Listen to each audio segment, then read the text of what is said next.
আপনারা ভালো আছেন সবাই? শীতে কষ্ট হচ্ছে না? মাশাআল্লাহ। 3 দিন ব্যাপী তাফসিরুল কোরআনের প্রোগ্রামের সমাপনী রজনী আজকে। আমি খুব লম্বা সময় নিব না। এটা তোমার বিভাগীয় প্রোগ্রাম, খুলনা বিভাগের প্রোগ্রাম পেয়ে গেছে যশোর। মাশাআল্লাহ। 9টা প্যান্ডেল আছে, এখানে ধাক্কাধাক্কির কোনো মানি হয় না। তোমরা ধাক্কাধাক্কি করবা, এজন্য প্যান্ডেল করা হয় নাই 9টা। বসো, কোনো কথা নাই। অনেক আলোচনা হয়েছে 3 দিন ব্যাপী। দেশ বরেণ্য, প্রথিতযশা ওলামায়ে হযরতের মুখে আপনারা অসংখ্য কথা শুনেছেন। আমলের জন্য এগুলোই যথেষ্ট। নতুন করে আমার বলার কিছুর দরকার নাই। নতুন করে উপস্থাপনের মতো বলার মতো আমার কাছে কিছু নাইও। যা বলার 1500 বছর আগে আল্লাহ তাআলা উম্মাহকে বলে দিয়েছেন, ঠিক কিনা? এমন কিতাব দান করেছে যে কিতাবে ভুল নাই। যতই পড়ি ততই শেখা যায়। বিয়ন্ডলেস, বাউন্ডলেস, বটমলেস, কুল কিনারা নাই। কুল কিনারা বিহীন সাগর, পড়েন সুবহানাল্লাহ।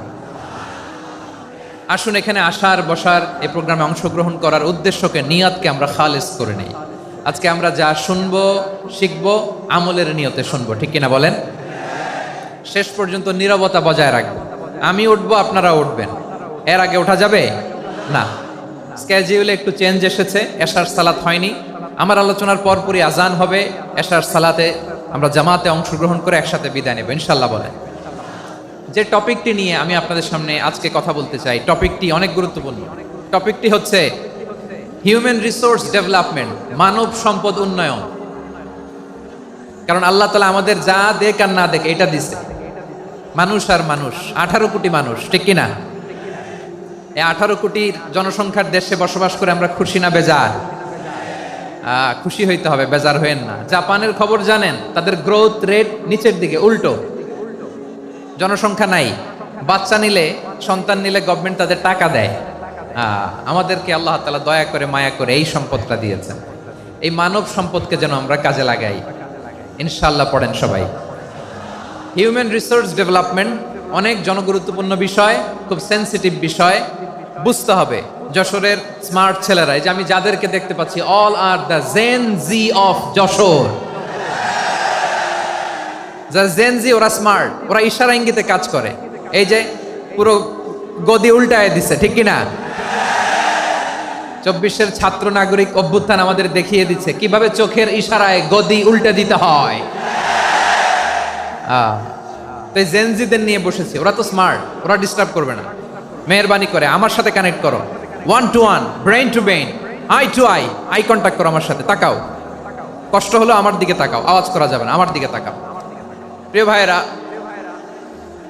হিউম্যান রিসোর্স ডেভেলপমেন্টের ব্যাপারে কিছু কথা বলবো। এই যে আমাদের বিশাল জনসংখ্যা, এই জনসংখ্যাকে কি করে জনসম্পদে রূপান্তরিত করা যায় এ ব্যাপারে কথা বলবো। আমি সূরাতু বনী ইসরাইলের 70 নম্বর আয়াত তেলাওয়াত করেছি। এই আয়াতের আলোকে কিছু কথা আমি আপনাদের সামনে বলবো। আল্লাহ তাআলা ইরশাদ করছেন, ওয়ালাকাদ কাররামনা বনী আদম ওয়া হামালনাহুম ফিল বাররি ওয়াল বাহরি ওয়া রাযাকনাহুম মিনাত তাইয়্যিবাত ওয়া ফাদ্দালনাহুম আলা কাসীরিম মিম্মান খালাকনা তাফদীলা। পড়েন আল্লাহু আকবার। রব্বুল আলামিন বলেন, ওয়ালাকাদ কাররামনা বনী আদম, আমি বনী আদমকে সম্মানিত করেছি, বনী আদমকে মর্যাদা দিয়েছি।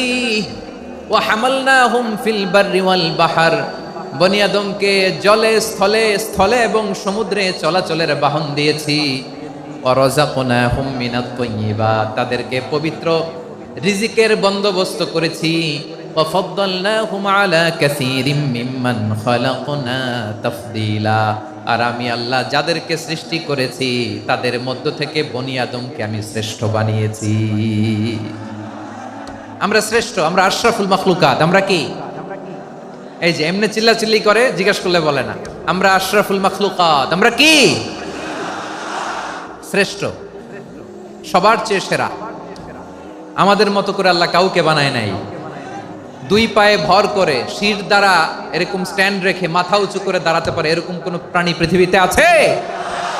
এজন্য আল্লাহ বলেন, ওয়ালাকাদ কাররামনা বনী আদম, আমি বনী আদমকে সম্মানিত করেছি, তাদেরকে আমি মর্যাদা দিয়েছি। তাদেরকে আমি যত মর্যাদা দিয়েছি আমার কোন সৃষ্টিকে এত মর্যাদা দেই নাই। পড়েন সুবহানাল্লাহ। I have dignified the status of the sons of Adam. আদমের সব সন্তানের মর্যাদা আমি বাড়িয়েছি। আল্লাহ এখানে বলেননি ওয়ালাকাদ কাররামনাল মুমিনিন, আমি মুমিনের মর্যাদা বাড়িয়েছি, বলেছেন? আল্লাহ এখানে বলেন নাই ওয়ালাকাদ কাররামনাল মুসলিমিন, আমি মুসলিমের মর্যাদা বাড়িয়েছি। আল্লাহ বলেছেন ওয়ালাকাদ কাররামনা বানি আদম, আমি বনি আদমের সম্মান বাড়িয়েছি, হোক সে মুমিন কিংবা কাফের, মুসলিম কিংবা মুশরিক, আস্তিক কিংবা নাস্তিক, আরব কিংবা অনারব, যেই হোক না কেন আদম সন্তান সবগুলার মর্যাদা বাড়ায় দিয়েছে কে? সবার মর্যাদা আল্লাহ বাড়িয়েছেন। মানুষ হিসেবে মর্যাদা, বিশ্বনবী সাল্লাল্লাহু আলাইহি ওয়াসাল্লাম ইহুদির লাশ দেখে দাঁড়িয়ে গেলেন। কাল্লাশ, আমার যশোরের ভাইয়েরা আওয়াজ করে বলুন কাল্লাশ। ইহুদির লাশ দেখে দাঁড়ায় গেলেন। সাহাবারা বললেন ইয়া রাসূলুল্লাহ, আপনি দাঁড়ালেন যে, এটা তো ইহুদির লাশ। বিশ্বনবী বললেন আওয়ালাইসাত নাফসান, এটা কি মানুষ নয়? এটা হোক ইহুদি হোক খ্রিস্টান, এটা তো মানুষ। আমি মানুষ দেখে দাঁড়িয়েছি। আই স্যালিউট দ্য হিউম্যানিটি, আমি মানবতাকে সম্মান করেছি। পড়েন সুবহানাল্লাহ। তাহলে এই জমিনে মানুষের মর্যাদা বেশি, হোক আস্তিক হোক নাস্তিক, হোক মুমিন কিংবা কাফের। আদমের সন্তান হলে, মানুষ হলেই তার মর্যাদা বাড়িয়েছে কে? আমার কলিজার টুকরা যশোরের ভাইয়েরা, মানুষের মর্যাদা আল্লাহ এত বাড়িয়েছেন, মানুষ জীবিত থাকলেও যেমনি মর্যাদাবান, মরে গেলেও মর্যাদাবান। সুবহানাল্লাহ পড়েন। মানুষ মরে গেলে এই ডেড বডিটা কি হয়? পচে যায়, গলে যায়, মাটির সাথে মিশে যায়। তাই বলে আপনি ডেড বডির সাথে যাচ্ছে তাই করতে পারবেন না। পারবেন? কেউ যদি অন্যায় করে তাকে যদি আপনি শাস্তির আওতায় আনেন, যা মনে চায় করতে পারবেন না। তারা আগুন দিয়ে পোড়াতে পারবেন না, নাক কাটতে পারবেন না, কান কাটতে পারবেন না, অঙ্গ বিকৃতি করতে পারবেন না। কারণ মানব জাতির মর্যাদা স্বয়ং দিয়েছে কে? ডেড বডি পচে যাবে, গলে যাবে। তারপর ইসলাম বলে না, খবরদার, এই মরা লাশটারও একটা মর্যাদা আছে না নাই? ইসলাম বলে এই লাশটা গলে যাবে, পচে যাবে, কিন্তু এটার অমর্যাদা করো না। কর্পূর দিয়ে, খেজুর পাতা দিয়ে, এটাকে ওয়ার্ম ওয়াটার দিয়ে, গরম পানি দিয়ে ধৌত করো। সাদা শুভ্র ধবধবে কাপড় দিয়ে লাশটাকে তুমি কাভার করো। তারপরে খাটিয়ার মধ্যে লাশটাকে রেখে বিশাল একটা প্রোগ্রাম করো, একটা ফিউনারাল প্রোগ্রাম করো। ওই প্রোগ্রামের ডানে বায়ে পেছনে লাশটারে রাখলে হবে না, প্রোগ্রামের একেবারে সামনটাতে তুমি লাশটাকে রাখো। সুবহানাল্লাহ। একটা ফিউনারাল প্রোগ্রাম করতে হবে, তাকে শেষ বিদায় জানাতে হবে, যেটাকে আমরা জানাজা বলি। কি বলি? জানাজা মানে মাইয়েতের জন্য দোয়া, তার জন্য দোয়া করা হয়। তাকে একটা সিস্টেমেটিক অর্ডারে কবরে রাখা হয়, সুন্দরভাবে সেটাকে কবরস্থ করা হয়, মাটি দেয়া হয়, পানি দেয়া হয়। তার মানে মরে গেলেও মানুষের সম্মান বাড়ায় দিয়েছে কে? এজন্য আল্লাহ বললেন ওয়ালাকাদ কাররামনা বানি আদম, বনি আদমের সম্মান মর্যাদা আমি আল্লাহ বাড়িয়ে দিয়েছি। মানুষের সম্মানে তুমি কখনো আঘাত করো না, ঠিক কি না? তাহলে ভাই, প্রথম মেসেজ হচ্ছে the first and foremost message tonight to the people of Jasor. আল্লাহ বলেন I have dignified the status of son of Adam, আমি বনি আদম সবার মর্যাদা বাড়িয়ে দিয়েছি। হোক আস্তিক নাস্তিক, হোক কাফের কিংবা মুশরিক, তার মর্যাদা বাড়াই দিছে কে? যখন বন্যা হয় আমরা ত্রাণ নিয়ে যাই, আমরা শুধু মুসলমানদেরকে ত্রাণ দেই নাকি? হ্যাঁ, আমরা মুসলমান কেউ দেই, অমুসলমান কেউ দেই, হিন্দু কেউ দেই, বৌদ্ধ কেউ দেই। যেখানেই মানবতা বিপন্ন সেখানে ইসলামের হেল্পিং হ্যান্ড আছে না নাই? সুবহানাল্লাহ। কি দিন আমরা পেয়েছি, কি বিধান আমরা পেয়েছি। ওয়ালাকাদ কাররামনা বানি আদম, আমি বনি আদমকে সম্মানিত করেছি। এরপর আল্লাহ বললেন ওয়া হামালনাহুম ফিল বাররি ওয়াল বাহর, মানুষকে স্থলে এবং সমুদ্রে চলাচলের বাহন আমি দিয়েছি। স্থলে কিভাবে চলবে, জলে কিভাবে চলবে, এই বাহনের ব্যবস্থা করেছে কে? আল্লাহ বললেন ওয়া হামালনাহুম ফিল বাররি ওয়াল বাহর, জলে স্থলে আমি চলাচলের যানবাহনের ব্যবস্থা করেছি। আমরা স্থলে ঘোড়ার উপরে চড়ি, উটের উপরে চড়ি, গাড়ির উপরে চড়ি। এই যে গাড়ির ইঞ্জিন বানাইছি আমরা, এটার মেধা দিয়েছে কে? আবার সাগরের মধ্যে আমরা নৌযান, জলযান, বড় বড় জাহাজ দিয়ে এক মহাদেশ থেকে আরেক মহাদেশ যাই, এক দেশ থেকে মালামালগুলো আরেক দেশে পাঠাই। সাগরের ভেতরে নৌকাগুলোরে ধরে রাখলো কে? ওয়াল ফুলকিল্লাতি তাজরি ফিল বাহরি বিমা ইয়ানফাউন নাস, মানুষের উপকার আছে এরকম সরঞ্জামাদি নিয়ে সাগরের উপরে বিশাল বিশাল জলযানগুলো চলে। এগুলো ডুবে যায় না, কাত হয়ে যায় না, পড়ে যায় না। এগুলোকে স্থিতিস্থাপকতাকে ঠিক করে রাখলো কে? আপনারা জাহাজ দেখেছেন? জাহাজ, হ্যাঁ, বাড়ি চট্টগ্রাম হইলে দেখতে পারতেন। দেখছেন? বিশাল বিশাল জাহাজ, বিশাল জাহাজ মালামাল নিয়ে এক মহাদেশ থেকে আরেক মহাদেশে যায়। গত মাসে আমার জাপান সফর ছিল। এই যে বাংলাদেশে যে গাড়িগুলো চালান, বেশিরভাগ গাড়ি আসে কিন্তু জাপান থেকে। হাজার হাজার গাড়ি একটা জাহাজ বহন করতে পারে, হাজার হাজার গাড়ি। এটার সাগরের মধ্যে ভাসাইলো কে? সবাই বলুন, ভাসালো কে? হাজার হাজার গাড়ি নিয়ে জাপানিজ গাড়িগুলো আমাদের চট্টগ্রামের এয়ারপোর্টের বন্দরে ভিড়ে। যুক্তরাষ্ট্রে আমি দেখেছি বিশাল বিশাল জাহাজ। আপনারা টাইটানিক জাহাজের নাম শুনেছেন? টাইটানিকেরও 8 গুণ 10 গুণ বড়। সুবহানাল্লাহ কইবেন না? টাইটানিক জাহাজের 8 গুণ 10 গুণ বড় একটা জাহাজ আছে, আইকন অফ দ্য সি। আমি দেখে এসেছি। রয়্যাল ক্যারিবিয়ান দেখে এসেছি। সাগরের সামনে জেটিতে যখন দাঁড়ালাম, জাহাজটা যখন যায়, আমার মনে হচ্ছে একটা শহর, গোটা শহর, the entire city is floating on the water. পুরো একটা শহর মনে হয় পানির উপর দিয়ে ভেসে যাচ্ছে। পড়েন সুবহানাল্লাহ। এই যে আইকন অফ দ্য সি, এই ক্রুজ, এই জাহাজটা, এটার ভিতরে স্টেডিয়াম আছে। কিসের ভিতরে স্টেডিয়াম? কথা বুঝে নাই বোধহয়। স্টেডিয়াম কিসের ভিতর?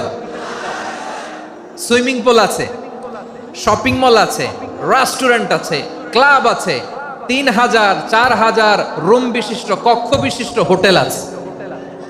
এই সবগুলোর নিয়ে এগুলো চলে সাগরের এই দোলার মধ্যে, জলোচ্ছ্বাসের মধ্যে। এই সাগরের ভেতরে এই জাহাজগুলোর ভাষায় রাখছে কে? সূরাতুর আর রহমানে আল্লাহ তাআলা বললেন, ওয়ালাহুল জাওয়ারিল মুনশাআতু ফিল বাহরি কাল আ'লাম ফাবিআইয়ি আলা, সবাই পড়েন, ফাবিআইয়ি আলাই রাব্বিকুমা তুকাযযিবান। পাহাড় সম বড় বড় জাহাজগুলো মাল বোঝাই করে সাগরের মধ্যে ভেসে বেড়ায়। এগুলো দিয়ে মালামাল বহন করা যায়। মানুষরা এক দেশ থেকে আরেক দেশে যায়। এই জাহাজগুলোর সাগরের ভেতরে ভাসায় রাখলো কে? এই আয়াতের ভেতরে আল্লাহ তাআলা সূরাত বনী ইসরাঈলের এই চমৎকার আয়াতের ভেতরে আল্লাহ তাআলা বেসিক্যালি মানব জাতির প্রতি তার 4টি স্পেশাল অনুগ্রহের কথা বলেছেন। কয়টি? 2টা বলে ফেলছি। 1 নাম্বার, ওয়ালাকাদ কাররামনা বনী আদম, আমি বনী আদমের সম্মান বাড়াইছি। নাকি মুসলমানদের? নাকি মুসল্লিদের? কার সম্মান বাড়িয়েছি? বনী আদমের। তাহলে human dignity, the first part of the verse talks about the human dignity. 2 number অংশ আল্লাহ তাআলা বললেন, ওয়া হামালনাহুম ফিল বাররি ওয়াল বাহর, স্থলে এবং সমুদ্রে আমি তাদের জন্য চলাচলের বাহন দিয়েছি। সুবহানাল্লাহ। তার মানে smooth movement on land and sea, জলে এবং স্থলে যাতে আমরা স্মুথলি মুভ করতে পারি আল্লাহ তাআলা দিয়েছেন। 3 নাম্বার আল্লাহ তাআলা বললেন, ওয়া রাযাকনাহুম মিনাত তাইয়্যিবাত, মানুষের জন্য আমি পবিত্র রিজিকের ব্যবস্থা করেছি। জলে এবং স্থলে যত প্রাণী আছে সবগুলা প্রাণীকে রিজিক দেয় কে? আমাদেরকে রিজিক দেয় কে? সাগরের মাছগুলোকে, বড় বড় তিমি মাছগুলোরে রিজিক দেয় কে? বাতাসের মধ্যে ভেসে বেড়ানো বড় বড় পাখিগুলো, স্ক্যান্ডিনেভিয়ান কান্ট্রি থেকে লক্ষ লক্ষ কোটি কোটি পাখিগুলো যে এক দেশ থেকে আরেক দেশে ট্রান্সফার হয়, এগুলোর রিজিক দেয় কে? রব্বুল আলামিন বলেন, ওয়ামা মিন দাব্বাতিন ফিল আরদি ইল্লা আলাল্লাহি রিজকুহা ওয়া ইয়ালামু মুস্তাকাররাহা ওয়া মুস্তাওদাআহা কুল্লুম ফি কিতাবিম মুবিন। আল্লাহু আকবার। রব্বুল আলামিন বলেন, ভূপৃষ্ঠে বিচরণশীল যত প্রাণী আছে সব প্রাণীগুলোকে আমি আল্লাহ আমার নিজের কুদরতে রিজিকের বন্দোবস্ত করি। এই প্রাণীগুলো কোথায় থাকে, কোথায় যায়, সব জায়গায় আমি রিজিক পৌঁছে দেই। রিজিক কেউ দিতে পারে না, রিজিকের মালিক কে? রিজিকের মালিক তিনি আল্লাহ। এজন্য আল্লাহ তাআলা বললেন, ওয়া রাযাকনাহুম মিনাত তাইয়্যিবাত। এরপর আল্লাহ বললেন, ওয়া ফাদ্দালনাহুম আলা কাসীরিম মিম্মান খালাকনা তাফদীলা। আমি যত প্রাণী সৃষ্টি করেছি সকল প্রাণীর মধ্যে মানুষের মর্যাদা, শ্রেষ্ঠত্ব আমি দিয়েছি। সুবহানাল্লাহ পড়েন। তাহলে 1 নম্বরে আল্লাহ বললেন আমি বনি আদমের মর্যাদা বাড়ালাম। এরপরে বললেন স্থলে এবং সমুদ্রে চলাচলের জন্য যানবাহন দিলাম। 3 নম্বরে আল্লাহ বললেন পবিত্র রিজিকের ব্যবস্থা করে দিলাম। এরপরে আল্লাহ বললেন যত প্রাণী আছে, সৃষ্টি আছে, সবগুলার উপরে আমি মানুষকে শ্রেষ্ঠত্ব দিলাম। সুবহানাল্লাহ। তাহলে সবচেয়ে বেশি শ্রেষ্ঠত্ব মানুষের। কার? মানুষের। শুধু তাই নয় প্রিয় ভাইরা, আকাশ এবং জমিনে যা কিছু আছে সবকিছু মানুষের জন্য, মানুষের কল্যাণে, মানুষের প্রয়োজনে, মানুষের বশীভূত করে সৃষ্টি করেছেন কে? রব্বুল আলামিন বলেন হুয়াল্লাযী খালাকা লাকুম মা ফিল আরদি জামিআ। এই জমিনের মধ্যে যা কিছু আমি আল্লাহ সৃষ্টি করেছি সব কিছু আমি মানুষের জন্য সৃষ্টি করেছি। পড়েন সুবহানাল্লাহ। হুয়াল্লাযী খালাকা লাকুম মা ফিল আরদি জামিআ। যা আছে সব আমাদের জন্য, সব আমাদেরকে সার্ভিস দেওয়ার জন্য, আমাদের উপকারের জন্য, আমাদের কল্যাণের জন্য। আওয়াজ করে সবাই পড়ুন আল্লাহু আকবার। অন্য আয়াতে আল্লাহ বললেন ওয়াসাখখারা লাকুম মা ফিস সামাওয়াতি ওয়া মা ফিল আরদি জামিআম মিন ইন্না ফি যালিকা লাআয়াতিন লিকাউমি ইয়াতাফাক্কারুন।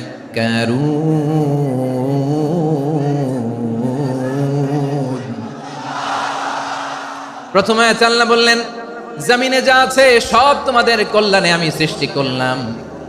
এরপরে আল্লাহ বললেন আকাশেও যা আছে সব তোমাদের জন্য সৃষ্টি করলাম, তোমাদের অনুগত বানায় দিলাম। পড়েন সুবহানাল্লাহ। মানুষের কি ব্রেইন দেখেন, মানুষ জমিন ছেড়ে আকাশে চলে যায়। পাখি দেখে মানুষের শখ হলো পাখি যেহেতু উঠতে পারে আমরাও পারবো। অরবিল রাইট, উইলবার রাইট, 2 ভাই মিলে আঁকাঝোঁকা করতে করতে করতে করতে প্লেন বানায় ফেললো। কোন সুবহানাল্লাহ। এখন পাখিও ওরে, আমরাও ওরি। এরপরেই মানুষের কৌতূহল থামে না এখানে। মানুষ চলে গিয়েছে চাঁদে। কোথায় গেছে? এখন কিন্তু চাঁদে জমি বিক্রি হয় জানেন। পৃথিবী নিয়ে মারামারি শেষ।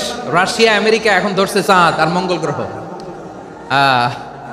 এখন চাঁদে জমি বিক্রি হয়, মঙ্গলে জমি বিক্রি হয়। এই চাঁদ, মঙ্গল, বৃহস্পতি, শনি সব আল্লাহ তাআলা আমাদের জন্য বানিয়েছেন। সুবহানাল্লাহ পড়েন। মানুষ সাগরের উপরে চড়ে, শূন্যে ভেসে বেড়ায়, পাহাড় কেটে সুড়ঙ্গ বানায়, টানেল বানায়। মানুষ ব্রডব্যান্ডের লাইন নিয়ে যায় সাগরের ভেতর দিয়ে, এক দেশ থেকে আরেক দেশে, এক মহাদেশ থেকে আরেক মহাদেশে। সুবহানাল্লাহ পড়েন। তার মানে গোটা বিশ্বের সব কিছুর উপরে control, superiority over all creatures, সব কিছুর উপর কন্ট্রোল, মনিটরিং, নিয়ন্ত্রণ, এটা প্রতিষ্ঠা করে দিয়েছে কে? এজন্যই মানুষের শ্রেষ্ঠত্ব। ওয়ালাকাদ কাররামনা বানি আদম, আমি বনি আদমের সম্মান বাড়িয়েছি, মর্যাদা আমি বাড়িয়ে দিয়েছি। এই কারণে, কারণ মানুষ সব কিছুর উপর নিয়ন্ত্রণ নিতে পারে। মানুষকে নিয়ে এই কোরআনের সব আলোচনা, মানুষকে নিয়ে এই কোরআনের সব। তাই কোরআনের কেন্দ্রীয় আলোচ্য বিষয় হচ্ছে মানুষ। কোরআনের কেন্দ্রীয় আলোচ্য বিষয় কি? যশোরের ভাইয়েরা বুঝে থাকলে সবাই বলবেন কোরআনের কেন্দ্রীয় আলোচ্য বিষয় কি? এই যে আমি মূল আলোচনায় যাচ্ছি এখন। কেন মানুষ কোরআনের? আওয়াজ করে বলুন কোরআনের কেন্দ্রীয় আলোচ্য বিষয় কি? সবাই বলেননি। এতগুলো মানুষ উত্তর দিলে এতটুকু আওয়াজ হয়, অন্তত আমি বিশ্বাস করি না। যশোর আওয়াজ করে বলো কোরআনের কেন্দ্রীয় আলোচ্য বিষয় কি? মানুষ। এই মানুষ কোরআনের কেন্দ্রীয় আলোচ্য বিষয়।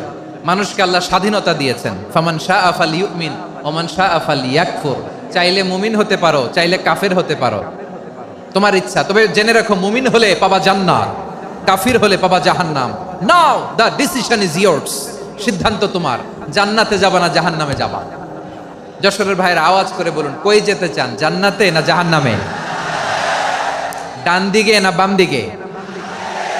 ডানপন্থী না বামপন্থী?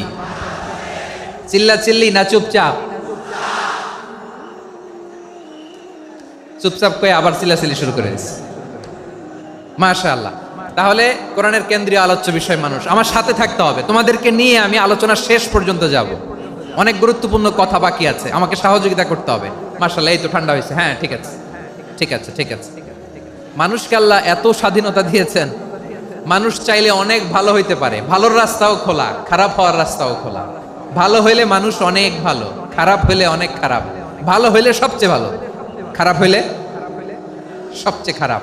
এজন্য সিদ্ধান্ত আপনাকে নিতে হবে। আল্লাহ তাআলা বলছেন লাকাদ খালাকনাল الإنسان في أحسن تقويم ثم رددناه أسفل سافلين আমি মানুষকে অনেক সুন্দর অবয়বে সুন্দর আকৃতিতে সৃষ্টি করেছি। তার শুধু চেহারার ডিজাইনটাই সুন্দর নয়, তার ব্রেনটা বড্ড সুন্দর, তার মানসিকতা বড্ড সুন্দর, তার সৃজনশীলতা বড্ড সুন্দর। পড়েন সুবহানাল্লাহ। আমাদের চেহারা অবয়ব ডিজাইন যে সুন্দর তা না, আমাদের ব্রেনটা অনেক সফিস্টিকেটেড ব্রেন, অনেক সফিস্টিকেটেড। এই 1.5 কেজি ব্রেন ইউজ করে মানুষ গোটা বিশ্বে সভ্যতা বিনির্মাণ করেছে, ঠিক কিনা? এই ব্রেন আল্লাহ তাআলা আমাকে দিয়েছে। এটারে কাজে লাগালে, আপনার 6 সেন্স কাজে লাগালে আপনি অনন্য মানুষ হয়ে উঠবেন, মহামানবে রূপান্তরিত হবেন। মানুষ হতে পারে, চাইলেই মহামানব হতে পারে। আবার যদি মানুষ চায় খারাপও হতে পারে। আল্লাহ বললেন শুধু ভালোই না, ভালো হতে চাইলে অনেক ভালো তুমি হতে পারো, আবার খারাপ হতে চাইলে অনেক খারাপ তুমি হতে পারো। সুম্মা রাদাদনাহু আসফালা সাফিলিন। খারাপ হলে একেবারে খারাপ হতে পারো, নিকৃষ্ট হলে একেবারে নিকৃষ্ট হতে পারো, ভালো হলেও ভালো হতে পারো। কোন সুবহানাল্লাহ। এবার আওয়াজ করে বলুন, ভালো হতে চাই না খারাপ, শ্রেষ্ঠ না নিকৃষ্ট? মানুষ ভালো হলে মানুষ ফেরেশতার চেয়েও ভালো, মানুষ খারাপ হলে সে পশুর চেয়েও খারাপ। কথা ঠিক কিনা বলেন? ভালো হলে ফেরেশতার চেয়েও ভালো, খারাপ হলে পশুর চেয়েও নিকৃষ্ট। তার মানে শ্রেষ্ঠত্বে মানুষ, শ্রেষ্ঠত্বে ফেরেশতাকে হার মানায়, আর অধপতনে শ্রেষ্ঠত্বে ফেরেশতাকে ছাড়িয়ে যায়, আর অধপতনে পশুকেও হার মানায়। আই রিপিট, আমি আবারও বলছি, মানুষ শ্রেষ্ঠত্বে ফেরেশতাকে ছাড়িয়ে যায়, আর অধপতনে সে পশুকেও হার মানায়। আওয়াজ করে বলতে হবে ঠিক কিনা? এটার প্রমাণ কি? মানুষ শ্রেষ্ঠ হইলে যে ফেরেশতার চেয়েও সেরা, তার প্রমাণ কি? আল্লাহ তাআলা বলছেন, ওয়া ইয কুলনা লিল মালাইকাতি ইসজুদু লিআদম ফাসাজাদু ইল্লা ইবলিস আবা ওয়াস্তাকবারা ওয়া কানা মিনাল কাফিরিন। আল্লাহ বলেন, স্মরণ করো সে সময়ের কথা যখন আমি ফেরেশতাদেরকে বললাম, ও ফেরেশতারা আদমকে সেজদা দাও। সব ফেরেশতারা সম্মান সূচক সেজদা আদমকে দিল, তার আদমের জন্য সেজদায় লুটিয়ে পড়লো, একজন ছাড়া, তার নাম ইবলিস। আওয়াজ করে বলেন তার নাম কি? সে অহংকার প্রদর্শন করলো, সে কাফের হয়ে গেল, বাকি সব ফেরেশতারা সেজদা দিল। সুবহানাল্লাহ। আবার আদম আলাইহিস সালামকে আল্লাহ জিজ্ঞেস করলেন, সব বলে দিল উত্তর, কিন্তু ফেরেশতাদেরকে একই প্রশ্ন জিজ্ঞেস করলেন, তারা উত্তর করতে পারে নাই। তার মানে এর মধ্য দিয়ে প্রমাণিত হয়, মানুষ ভালো হলে ফেরেশতার চেয়েও ভালো, ফেরেশতার চেয়েও মানুষের মর্যাদা বাড়িয়ে দিয়েছে কে? সব নূরের ফেরেশতা যখন মাটির আদমকে সেজদা দেয়, এটা প্রমাণ করে ফেরেশতার চেয়েও মানুষের মর্যাদা বাড়িয়ে দিয়েছে কে? তুমি মাটির আদমকে প্রথম সৃষ্টি করিয়া ঘোষণা করিয়া দিলে শ্রেষ্ঠ বলিয়া, তাই তো নূরের ফেরেশতা করে আদমকে সেজদা। ঠিক কিনা বলেন? তাই তো নূরের ফেরেশতা করে আদমকে সেজদা, সবার চেয়ে সম্মান দিলে মাটির আদমকে। আল্লাহু আল্লাহু তুমি জাল্লে জালালুহু, শেষ করা তো যায় না গে তোমার গুণগান। পড়েন না? পড়েন, আল্লাহু আল্লাহু তুমি জাল্লে জালালুহু, শেষ করা তো যায় না গে তোমার গুণগান। আল্লাহু আল্লাহু। আল্লাহু আকবার।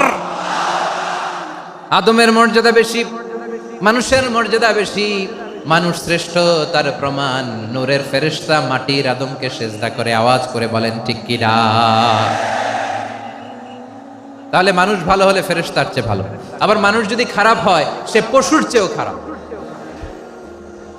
অধপতনে পশুত্বকে হার মানায়। তার প্রমাণ, তার প্রমাণ কি? তার প্রমাণ হচ্ছে যশোরের ভাইরা দেখবেন পত্রিকায়, পত্রিকায় নিউজ পেপারে মাঝে মাঝে এরকম দেখা যায়, এক মানুষ আরেক মানুষকে হত্যা করে 20 টুকরা করে বস্তার ভিতরে ভরেছে। আপনারা এই নিউজ পড়েন নাই না? দেখেন নাই? দেখছেন? মানুষ মানুষকে হত্যা করে কয় টুকরা? জোরে বলেন। এখানেই ক্ষান্ত হয় না, আবার কোথায় ভরছে? বস্তার ভেতরে। আচ্ছা, বুঝে থাকলে আওয়াজ করে বলেন, কোনোদিন শুনছেন একটা হাতি আর একটা হাতিকে হত্যা করে 20 টুকরা করছে, এরপরে বস্তার ভিতরে ভরছে? হয়েছে? তাহলে দেখেন, মানুষ যদি খারাপ হয় সে পশুকেও হার মানায়। চিল্লায় বলো ঠিক কিনা? এমনও দুশ্চরিত্র মানুষ আছে যার যার নজর থেকে 6 মাসের ছোট্ট মেয়ে থেকে শুরু করে 80 বছরের বৃদ্ধারাও নিরাপদ নয়। পশুকেও হার মানে। মানুষের ঘর জ্বালিয়ে পুড়ে মেসাকার করে দেয়, জনপদের পর জনপদ জ্বালায় দেয়। এরকম আছে না নাই? বোমা মেরে শহরগুলো উড়িয়ে দেয়। এই যে ইসরায়েল গাজার মধ্যে যে অ্যাটাক করেছে, এরা মসজিদ মানে নাই, মসজিদে বম ফেলেছে। এরা খ্রিস্টানদের চার্চ গির্জা মানে নাই, গির্জায় বম ফেলেছে। পৃথিবীর ইতিহাসে never happened in the history of the world that someone bombed on a hospital, on a ICU center. এমন হাসপাতাল যেখানে আইসিইউ রোগীরা আছে, ওই হাসপাতালের উপরও ইসরায়েলি সৈনিকেরা বোমা মেরেছে। জোরে বলেন ঠিক কিনা? এরা মানুষ? আওয়াজ করে বলেন, এরা মানুষ না। প্রিয় ভাইয়েরা, চোখ কান নাক মুখ থাকলেই মানুষ না। যা সামনে দেখেন এগুলো সব মানুষ না, এগুলো জনসংখ্যা। এগুলো কি? সবাই বলুন, এগুলো কি? বাড়ছে জনসংখ্যা, কমছে মানুষ। বাড়ছে জনসংখ্যা, কমছে।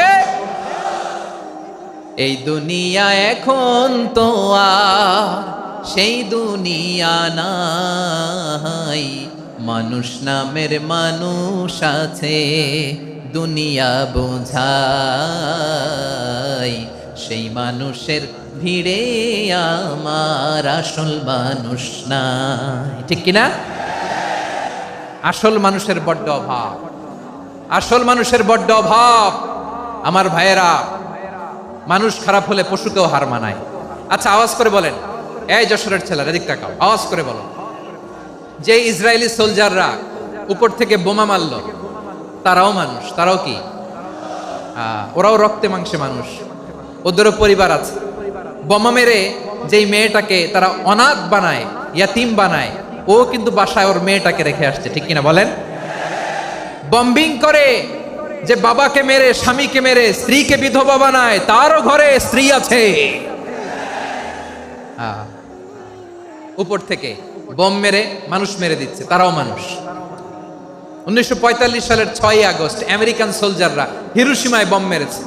আমি নিজে দেখে এসেছি জাপানের হিরোশিমাতে। সকাল 8:15 মানুষ কেউ অফিসে যাচ্ছিল, কেউ খেতে খামারে কাজ করতে যাচ্ছিল। লিটল বয় নামে একটা বোম মেরেছে তারা। এই বোমের আঘাতে, পারমাণবিক এই বোমার রেডিয়েশনে আঘাতে, বোম ব্লাস্ট হওয়ার পরে মুহূর্তের মধ্যে 1,40,000 নাই। উপর থেকে যারা মারতেছে এরাও মানুষ, যাদেরকে মারলো তারাও। তার মানে মানুষে মানুষে পার্থক্য আছে না? নেই? মানুষে মানুষে পার্থক্য আছে। নাক কান চোখ মুখ থাকলেই মানুষ নয়। বাড়ছে জনসংখ্যা, কমছে মানুষ। চিল্লায় বলো ঠিক কিনা? তাহলে আমরা বুঝলাম, মানুষ ভালো হলে অনেক ভালো, খারাপ হলে অনেক খারাপ। ও আমার কলিজার টুকরা যশোরের ভাইয়েরা, আসুন না 3 দিন ব্যাপী এই তাফসিরুল কোরআনের ঐতিহাসিক প্রোগ্রাম থেকে আমরা সিদ্ধান্ত নেই, আমরা ভালো মানুষ হব নাকি খারাপ মানুষ হব। কলিজা থেকে, প্রাণ থেকে আওয়াজ করে সবাই বলুন, ভালো মানুষ নাকি খারাপ মানুষ? ভালো মানুষ হইতে হবে। ভালো মানুষ যারা জগৎটাকে এনলাইটেন করবে, যারা এনলাইটেন করবে, যারা সত্যের বীর সেনানী হয়ে দাঁড়াবে, যারা সত্যের পক্ষে কথা বলবে, যারা জালিমের মসনদকে ভেঙে খান খান করে দেবে। এরকম হওয়ার দরকার আছে না নাই? এরকম ভালো মানুষ আমরা হতে চাই কি চাই না? মানুষকে যত্ন নিলে মানুষ যে কত ভালো হয় আপনি কল্পনাও করতে পারবেন না।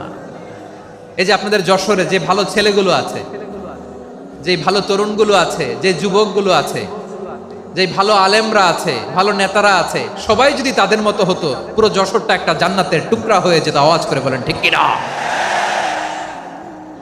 মানুষকে নার্চারিং করলে, মানুষকে পলিশ করলে, মানুষকে গ্রুমিং করলে, মানুষকে সঠিক তারবিয়া দিলে মানুষ অনন্য হয়ে ওঠে। প্রতিটি মানুষ অনন্য। আমি অনন্য, আপনি অনন্য, আমরা সবাই অনন্য। সুবহানাল্লাহ বলেন। মানুষকে আল্লাহ তাআলা দিয়েছেন অসীম ক্ষমতা, অসীম ক্ষমতা। সুবহানাল্লাহ। একটা মানুষ পারে না এমন কিছু নাই, একটা মানুষ পারে না এমন কিছু নাই। বিশ্বাস করতে হবে, মানুষ যা কল্পনা করতে পারে ওইটা মানুষ করে দেখাতে পারে। যশোরের ভাইয়ের, আই রিপিট, আমি আবারও বলছি, এই চিলাচিলি করলে আমার এই গুরুত্বপূর্ণ কথা তোমরা মিস করবা। আমরা যখন আমার পিতার পৃষ্ঠদেশে ছিলাম, পিতার পৃষ্ঠদেশ থেকে শুক্রাণু যখন মায়ের গর্ভদেশে যেয়ে পড়ে, কতটা শুক্রাণু ভ্রমণ শুরু করে জানো? 20 কোটি শুক্রাণু। একবার সিমেন আউট হলে সেখানে 20 কোটি শুক্রাণু থাকে, ভ্রমণ শুরু করে। ওই 20 কোটি শুক্রাণুর মধ্যে থেকে তুমি আমি আজকে এক বিকশিত শুক্রাণু মানব রূপে পৃথিবীতে এসেছি। সুবহানাল্লাহ। ওই 20 কোটি শুক্রাণুর প্রতিযোগিতায় সবাইরে পেছনে ফেলে সেদিন আমি সফল হয়েছিলাম, সেদিন আমি বিজয়ী হয়েছিলাম। সেদিন আমি এত ছোট ছিলাম, মাইক্রোস্কোপ দিয়েও আমার অস্তিত্ব টের পাওয়া যায় না। আমি এত তুচ্ছ ছিলাম, নগণ্য ছিলাম। আমার কান ছিল না, আমার চোখ ছিল না, আমার হাত ছিল না, আমার জন্য রিকমেন্ডেশন করার মতো মামু ছিল না, খালা ছিল না, কেউ ছিল না। তারপরেও ওই প্রতিযোগিতায়, ওই কম্পিটিশনে যখন আমারে কেউ হারাতে পারে নাই, আল্লাহর জমিনেও আমারে কেউ হারাতে পারে না। হারার জন্য তোমার জন্মই হয় নাই, তুমি আসছই জিতার জন্য। সুবহানাল্লাহ। বিশ্বনবী বলেন, আন্নাসু মাআদিন কামাআদিনি যাহাবি ওয়াল ফিদ্দা খিয়ারুহুম ফিল জাহিলিয়াতি খিয়ারুহুম ফিল ইসলাম। Peoples are like mines of gold and silver. সোনার খনি, রূপার খনি, এর চেয়েও বড় খনি হচ্ছে এই মানব সম্পদের খনি। আওয়াজ করে বলেন আল্লাহু আকবার। আল্লাহ তাআলা এই সম্পদ আমাদেরকে দিয়েছে। বিশ্বনবী বলেন, মানুষ হচ্ছে খনির মতো। খিয়ারুহুম ফিল জাহিলিয়াতি খিয়ারুহুম ফিল ইসলাম। জাহিলি যুগে যারা সেরা, ইসলামেও তারা সেরা। ইদা ফাকহু, যদি তারা বুঝবান হয় তাহলে তাদেরকে সেরা বানায় দিবে কে? তাহলে মানুষের চেয়ে সেরা কেউ হতে পারে? মানুষের চেয়ে অনন্য কেউ হতে পারে? মানুষকে কেউ হারাতে পারে? আওয়াজ করে বলো, তোমাকে কেউ হারাতে পারবে? এই সাহস জাগছে আজকের আলোচনা থেকে। আমি তুমি অনন্য, আমাকে তোমাকে হারায়া দেওয়া এত সহজ না, ঠিক কিনা? একটা কথা জীবনের সাথে সেট করে নিতে হবে, আমি জিতি নয় শিখি, আমি কখনো হারি না। জীবনের সাথে সেট করে নাও, জেনজি অফ জেসর, আমি কখনো হারি না, আমি হয় জিতি নয় শিখি। চিল্লায় বলো ঠিক কিনা? আমি কখনো হারি না, আমার হারানো এত সোজা না। কি সাহস জাগছে? বুকে সাহস জাগছে? তাকবীর পড়ো, লিল্লাহে তাকবীর। তাহলে বিশ্বনবী বললেন, নাসু মাআদিন, মানুষ হচ্ছে খনি। এই ধাক্কা ধাক্কি, আমি জানি এগুলো ভালোবাসার ধাক্কা ধাক্কি, এজন্য আমি সহ্য করে নেই। এগুলো যে ভালোবাসার ধাক্কা ধাক্কি, এটা আমরা বুঝি। পৃথিবীর কোন আইন, সিকিউরিটি প্রটোকল দিয়ে এটারে মানানো যাবে না, কারণ এটা তো ভালোবাসা, লাভ। লাভ কোনো আইন কানুন দিয়ে বাধা যায় না, মানানো যায় না, ঠিক কিনা বলো?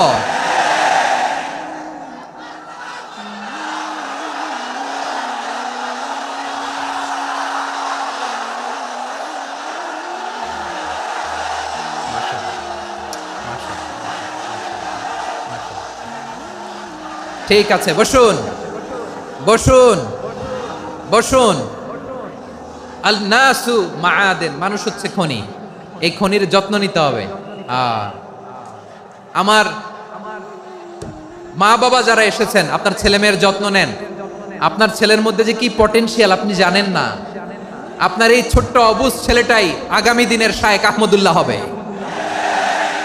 আপনার হেফজখানায় পড়া ওই ছোট্ট ছেলেটাই আগামী দিনের আল্লামা মামুনুল হক হবে। আপনার ওই ছেলেটা আমির হামজা হবে, আব্দুল হাই সাইফুল্লাহ হবে। এভাবে বড় বড় আলেম হবে, তারা যুগশ্রেষ্ঠ আলেম হবে। সেই একদিন এই বাংলাদেশের পার্লামেন্টে যে বক্তব্য দিয়ে যশোরের পক্ষে কথা বলবে। আপনি জানেন না, কাউকে ছোট করবেন না আপনি। ওর কনফিডেন্স আপনি কমাবেন না, আপনি কমাতে পারেন না।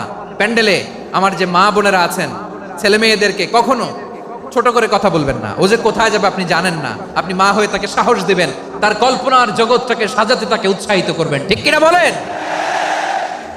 আর আমার প্যান্ডেলের আমার প্রিয় শ্রদ্ধাশীলা মায়েরা বোনেরা, আপনারা তো আরো দামি সম্পদ। বিশ্বনবী বলেন, আর দুনিয়া কুল্লুহা মাতা। আল্লাহ আল্লাহ আল্লাহ, বিশ্বনবীর কথার ওজন দেখেন। আর দুনিয়া কুল্লুহা মাতা ওয়া খায়রু মাতা'আদ দুনিয়াল মারআতুস সালিহা। বিশ্বনবী বলেন, দুনিয়ায় যা দেখো সব আল্লাহর দেওয়া অ্যাসেট। মানে সম্পদ। আর এত অ্যাসেটের ভিড়ে সবচাইতে শ্রেষ্ঠ সম্পদ হচ্ছে নেককার নারী। সুবহানাল্লাহ। ভাইয়েরা বোনের সাথে খারাপ আচরণ করো না, সন্তান মায়ের সাথে খারাপ আচরণ করো না। আমাদের মায়েরা আমাদের asset, they are our priceless asset. কারণ এই মায়েদের পেটে এসেছে আল্লাহর ওলিরা, এই মায়েদের পেটে এসেছে খান জাহান আলী, এই মায়ের পেটে এসেছে শাহজালাল ইয়ামানি, এই মায়ের পেটে এসেছে আল্লাহর সব নবীরা। নাকি নবীরা আকাশ থেকে ধপ করে জমিনে নেমে আসছে? মায়ের পেটে আসছে। এই মায়ের পেটগুলো খনি। আমার সম্মানিতা মায়েরা বোনেরা, নিজেকে ইসলাম দিয়ে সাজান, নিজেকে ইসলাম দিয়ে সাজান, নিজেকে পবিত্র রাখুন, নিজের আব্রু ইমান ইজ্জতের হেফাজত করুন, কোরআন পড়ুন, সুন্নাহ পড়ুন। আপনি জানেন না আপনার গর্ভে কে আসছে, কোন ক্ষণজন্মা পুরুষকে আল্লাহ তাআলা আপনার গর্ভে পাঠাবে আপনি জানেন না। মায়েরা নিজেদেরকে পবিত্র রাখুন, ইসলাম চর্চা করুন, কোরআন চর্চা করুন, নৈতিকতা দিয়ে নিজেকে সাজান। যশোরের জেনজি, নিজেদেরকে প্রস্তুত রাখো আগামীর বাংলাদেশের জন্য। নৈতিকতা, মোরালিটি, ভ্যালিউজ দিয়ে নিজেকে সাজাও, ইসলাম দিয়ে নিজেকে সাজাও। কারণ আগামীর বাংলাদেশ ইসলামের বাংলাদেশ। বাংলাদেশের আসল পরিচয় ইসলাম। বাংলাদেশের আসল পরিচয় কি? সবাই বলে না। বাংলাদেশের আসল পরিচয় কি? এই ইসলাম নিয়ে আমরা সংসদ ভবন সাজাবো, রাজি আছি না নাই? শেকড় ভুলে যাওয়া যাবে না। আমরা ধাপে ধাপে শারিয়া আইনের দিকে যাব ইনশাআল্লাহ, কিন্তু জঙ্গিবাদ দিয়ে নয়, কট্টরপন্থা দিয়ে নয়। আমরা ইন্টেলেকচুয়ালি, গ্রাজুয়ালি, ধাপে ধাপে শারিয়া আইনের দিকে মুভ করবো ইনশাআল্লাহ। বলো লিল্লাহি তাকবীর। এদেশের আসল পরিচয় সবাই বলে না, আওয়াজ করে, এদেশের আসল পরিচয়। এদেশে আজান শুনে সূর্য ওঠে শহর গ্রামে, এদেশে আজান শুনে সূর্য ডুবে সন্ধ্যা নামে, এদেশে সকল কাজে সবাই বলে বিসমিল্লাহ, এদেশে ভালো কিছু দেখে শুনে হাসি মুখে সবাই বলে মাশা আল্লাহ, সুবহানাল্লাহ, সুবহানাল্লাহ, সুবহানাল্লাহ, সুবহানাল্লাহ, সুবহানাল্লাহ, সুবহানাল্লাহ, সুবহানাল্লাহ, সুবহানাল্লাহ। ও নবীন তরুণ, তোমার কিসের এত ভয়? জেনে রেখো বাংলাদেশের আসল পরিচয়। বাংলাদেশের আসল পরিচয় ইসলাম। আওয়াজ তুলে বলো, আসল পরিচয় কি? এদেশে পরস্পরে দেখা হলে দেয় সালাম, এদেশে আমজনতার হৃদয় জুড়ে পাক্কালাম, ঠিক না? এদেশে বিপদ এলে সর্বজনে সর্বক্ষণে দোয়া পড়ে ইন্না লিল্লাহ, সুবহানাল্লাহ, সুবহানাল্লাহ, সুবহানাল্লাহ, সুবহানাল্লাহ। এদেশে আজান শুনে সূর্য ওঠে শহর গ্রামে, এদেশে আজান শুনে সূর্য ডুবে সন্ধ্যা নামে, এদেশে সকল কাজে সবাই বলে বিসমিল্লাহ, এদেশে ভালো কিছু দেখে শুনে হাসি মুখে সবাই বলে মাশা আল্লাহ, সুবহানাল্লাহ। আওয়াজ করে সুবহানাল্লাহ, সুবহানাল্লাহ, সুবহানাল্লাহ, সুবহানাল্লাহ। সবাই একসাথে সুবহানাল্লাহ, সুবহানাল্লাহ, সুবহানাল্লাহ, সুবহানাল্লাহ। এদেশের আসল পরিচয় কি? আওয়াজ করে বলতে ভয় লাগে। এদেশের আসল পরিচয় কি? ইসলাম দিয়ে আমাদের সংসদ ভবন চলুক, আমরা চাই কি চাই না? বঙ্গভবনে লা ইলাহা ইল্লাল্লাহর পতাকা উড়ুক, আমরা চাই কি চাই না? প্রতিটি জেলা অফিসে, ডিসি অফিসে লা ইলাহার পতাকা ঝুলুক, আমরা চাই কি চাই না? কারা কারা চাই হাত তুলে আল্লাহর দেখায়।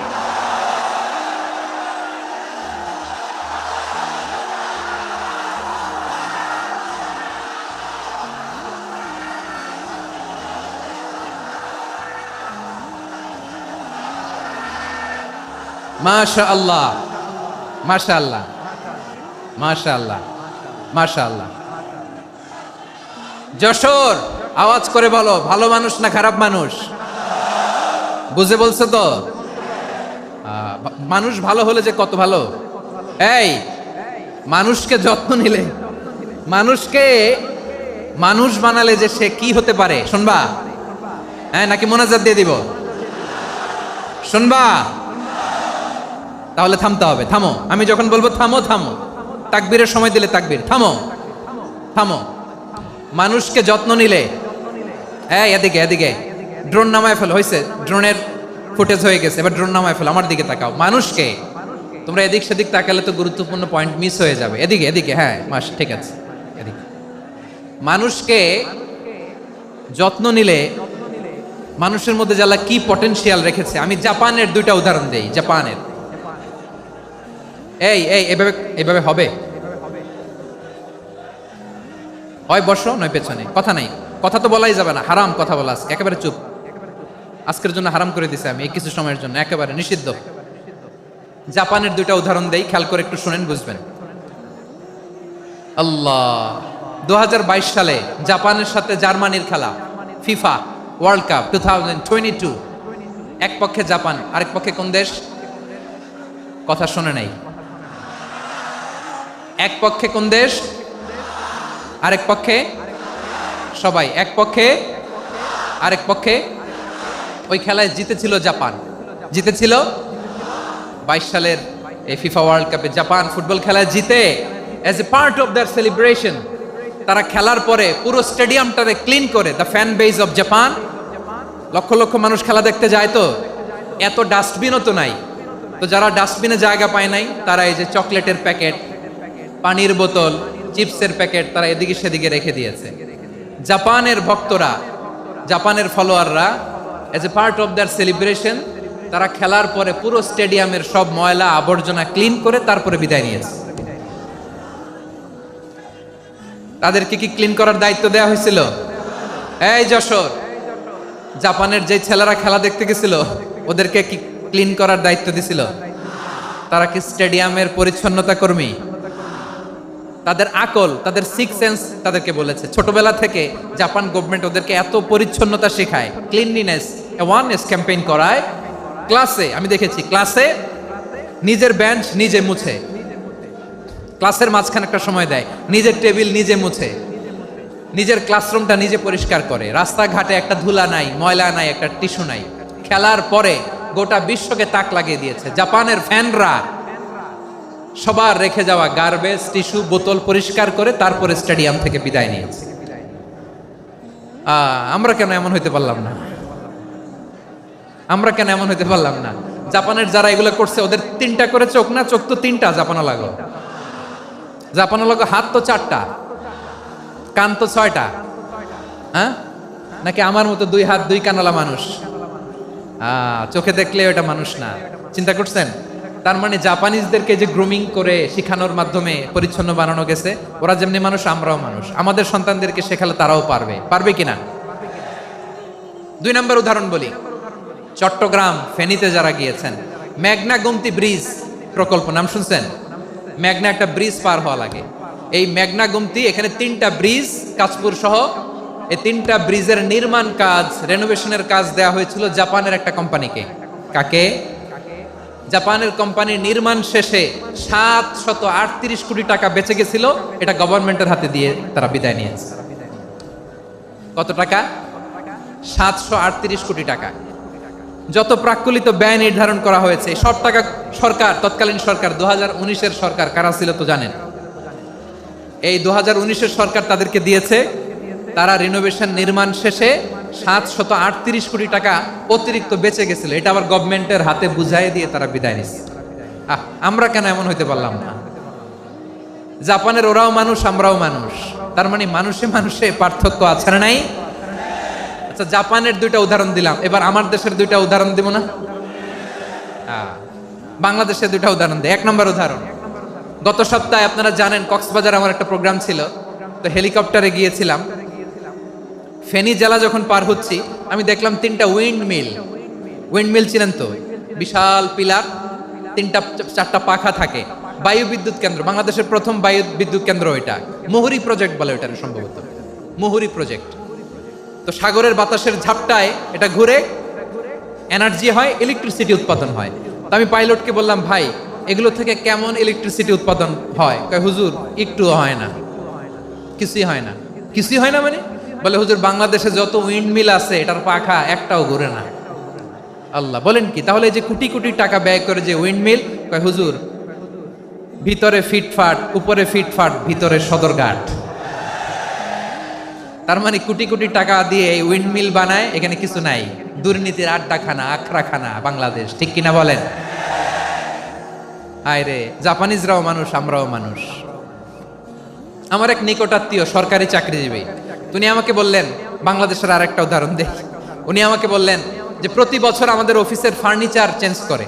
আমি বললাম প্রতি বছর ফার্নিচার চেঞ্জ করে কেন? বলে যে ফার্নিচার নতুন পারচেজ করলেই তো ওইখানে টাকা, নতুন কিনতে পারলেই টাকা, নতুন উন্নয়নের সবক শোনাতে পারলেই টাকা। প্রথম আলোর রিপোর্ট, কি আলো? প্রথম আলোর রিপোর্ট, গত 15 বছরে উন্নয়নের নামে লুটপাট হয়েছে প্রায় 3.25 লাখ কোটি টাকা। কার রিপোর্ট? আমাদের বানানো কথা। প্রথম আলোর রিপোর্ট। গত 15 বছরে কারা ছিল জানেন তো? হ্যাঁ, শুধু ওনাদেরকেই দোষ দিয়ে লাভ নাই। স্বাধীনতার পর থেকে শুধু শাসকের হাত বদল হয়েছে, আমরা কিছু পাই নাই, ঠিক কিনা বলেন? শুধু ওনাদের দোষ দিয়ে কি লাভ? একদল খাইছে, আরেক দল খাওয়ার জন্য রেডি হয়ে আছে। আমরা এরকম চাই না। আমরা চাই স্বাধীন সার্বভৌম বাংলাদেশ। আমরা চাই দুর্নীতিমুক্ত বাংলাদেশ। আমি নিউজটা যে কতবার পড়লাম, এটা কি সম্ভব? 3.25 লাখ কোটি টাকা লুটপাট, মানে লুটপাট করতে করতে এদেশের জনগণকে ফুটপাতে বসায় দিচ্ছে। প্রিয় ভাইয়েরা, তাহলে জাপানের মানুষও মানুষ, আমরাও মানুষ। সিদ্ধান্ত আপনার, কোন মানুষ হবেন, ভালো মানুষ না খারাপ মানুষ? আজকের আলোচনার বিষয় হচ্ছে মানব সম্পদের উন্নয়ন, human resource development. It's a process to increase the capacity of knowledge, skill, capacity of the people of a country. একটা দেশের মানুষের জ্ঞান, তাদের দক্ষতা কি করে বাড়ানো যায়, বাড়িয়ে দেশের উন্নয়ন করানো যায়, এটাই হচ্ছে মানব সম্পদ উন্নয়নের মূল কথা। তাহলে মানব সম্পদ হচ্ছে একটা দেশের সবচাইতে শক্তিশালী পুঁজি। প্রাকৃতিক সম্পদ, খনিজ সম্পদের চেয়েও দামি হচ্ছে মানব সম্পদ। আমার প্রিয় যশোর, প্রাকৃতিক সম্পদ, খনিজ সম্পদের চেয়ে দামি সম্পদ কি সম্পদ? আল্লাহ তাআলা দয়া করে আমাদেরকে এই মানব সম্পদ দিয়েছেন। আসুন আমাদের এই মানুষগুলোকে আমরা সোনার মানুষ বানাই। রাজি আছেন তো সবাই? রাজি আছেন? মানুষ পারে না এমন কোনো কিছু নাই, চাইলে সব পারে। এজন্য মানুষকে তারবিয়া দিতে হবে, যথাযথভাবে তাদেরকে গড়তে হবে। আসুন আমরা সিরাতের আয়নায় বিশ্বনবীর জীবনী থেকে দেখি তিনি কিভাবে হিউম্যান রিসোর্সকে ম্যানেজ করতেন। যদি আপনাদের সময় হয়, দু একটা উদাহরণ দিয়ে আজকে আমি আমার আলোচনার বিদায় নিব। হবে সময় হবে কয়েক মিনিট? হ্যাঁ, শান্ত থাকবেন তো? শান্ত থাকবা? হ্যাঁ, ঠিক আছে।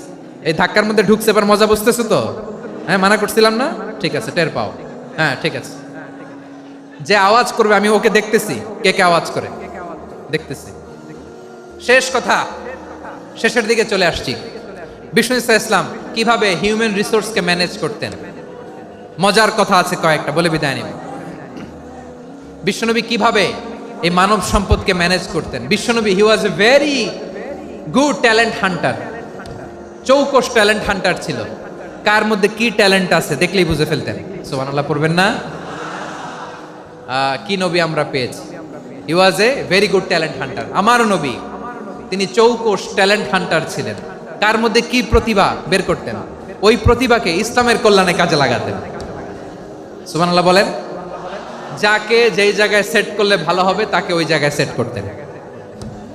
কয়েকজন সাহাবীর জীবনী শোনাই। আবু মাহজুরা রাদিয়াল্লাহু তাআলা আনহু, মক্কার মুয়াজ্জিন, আগে ছিল মুশরিক, পরে হয়েছে মুমিন। উনি কিভাবে মুমিন হইলেন এই ঘটনাটা একটু আপনাদের শোনাতে চাই। তো আপনাদের তো সময় নাই হাতে। হ্যাঁ, সময় আছে? এই জেনজি শেষ করে দিল আজকের প্রোগ্রামটা। 1 ঘন্টা ধাক্কা ধাক্কি করে কেমনে দাঁড়ায় আছে আমি বুঝলাম না।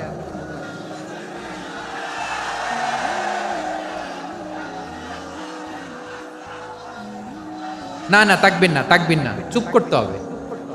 What I need, you stop. Just shut up. চুপ। হ্যাঁ, ঠিক আছে, এভাবে। আবু মাহজুরা রাদিয়াল্লাহু তাআলা আনহু কিভাবে মুসলিম হলেন আওয়াজ করে শুনেন। হুনাইনের যুদ্ধ 8ম হিজরি, বিষ্ণু ইসা ইসলাম হুনাইনের যুদ্ধ শেষে ফিরতেছেন। পথিমধ্যে বেলাল রাদিয়াল্লাহু তাআলা আজান দিচ্ছেন। কি দিচ্ছেন? তো পাশে ছিল মুশরিকদের একটা পল্লী, কিছু মুশরিক তরুণ, কিছু অমুসলিম কিশোর, তারা আজানকে ব্যঙ্গ করতেছে। আমাদের বাংলায় মুখ ভেঙানো বলে আর কি। বেলাল রাদিয়াল্লাহু তাআলা আনহু আজান দিচ্ছেন, ওই বাচ্চাগুলো মুশরিক, তো ওরা আজানকে ব্যঙ্গ করতেছে, বিকৃতি করে ওরাও আজান দিচ্ছে। উদ্দেশ্য হচ্ছে আজানকে নিয়ে ঠাট্টা করা। উদ্দেশ্য কি? ঠাট্টা করা। ব্যাপারটা মনে কষ্ট পাওয়ার মতো ব্যাপার না? কিন্তু বিশ্বনবী ওইখানে দেখেন কি খুঁজলেন। বিশ্বনবী খেয়াল করলেন অমুসলিম কিশোরদের মধ্য থেকে একটা কিশোরের গলাটা বড় দরাজ গলা, কণ্ঠটা বড় সুন্দর।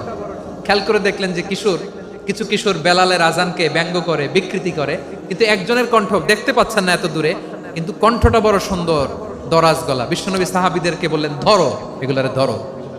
সবগুলারে ধরে বিশ্বনবীর সামনে আনা হলো। ওরা হাঁটু গেড়ে বসলো।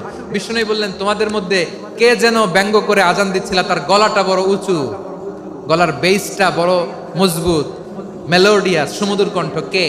আবু মাহজুরা বলে, আমার বন্ধুরা সবাই আমার দিকে আঙ্গুল দেখায়, আমি পড়ে গেছি বিপদে। রাসূল সাল্লাল্লাহু আলাইহি ওয়াসাল্লাম বাকি অমুসলিম তরুণদেরকে ছেড়ে দিলেন, বললেন তোমরা যাও। এবার আবু মাহজুরারে পাইছে। আবু মাহজুরার চুলের মধ্যে হাত দিলেন বিশ্বনবী, মাথায় হাত দিয়ে বললেন, এবার আজান দাও দেখি। আবু মাহজুরা বলে, আমি তো আজান দিতে জানি না, কারণ আমি তো বেলালেরটা শুইনা দিছি, আমার তো মুখস্থ নাই, আমি তো আজান দিতে জানি না। বিষ্ণু বললেন, জানো না? তাহলে আসো, আমি তোমারে শিখাই দেই। সুবহানাল্লাহ পড়ে। আবু মাহজুরা হাঁটু গেড়ে বসে, বিশ্বনবীর মোবারক হাত আবু মাহজুরার চুলের মধ্যে। বিশ্বনবী আজানের মুআল্লিম আবু মাহজুরাকে বলতেছে, ঠিক আছে তোমারে শিখাই দিচ্ছি, আমি যা যা বলবো আমার সাথে সাথে বলো, পারবা? আবু মাহজুরা বলে, পারবো। বিশ্বনবী আজান দিচ্ছেন মাথায় হাত দিয়ে, আল্লাহু আকবার,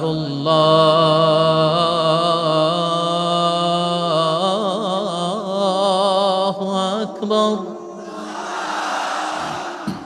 আবু মাহজুরা এই বাক্যটা পড়লেন।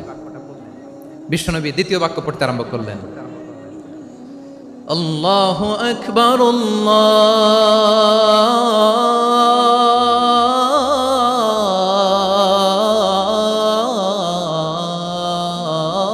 আল্লাহু আকবার।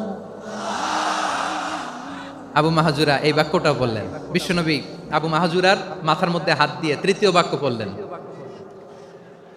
আশহাদু আল্লা ইলাহা ইল্লাল্লাহ,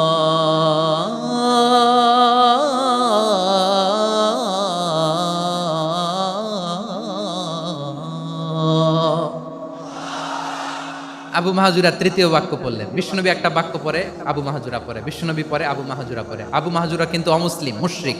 আবু মাহজুরা বলে, এক একটা বাক্য পড়ি আমার কলিজাটা গলে ঠান্ডা হয়ে যায়। এতদিন মোহাম্মদকে গালি দিতাম, এখন মোহাম্মদ আমার মাথায় যখন হাত রাখছে আমার সারা শরীর ঠান্ডা হয়ে গেছে। বিশ্বনবী আজান শিখাচ্ছেন, একটা একটা বাক্য পড়ে আবু মাহজুরাও পড়ে, বিশ্বনবী পড়ে, আবু মাহজুরাও পড়ে।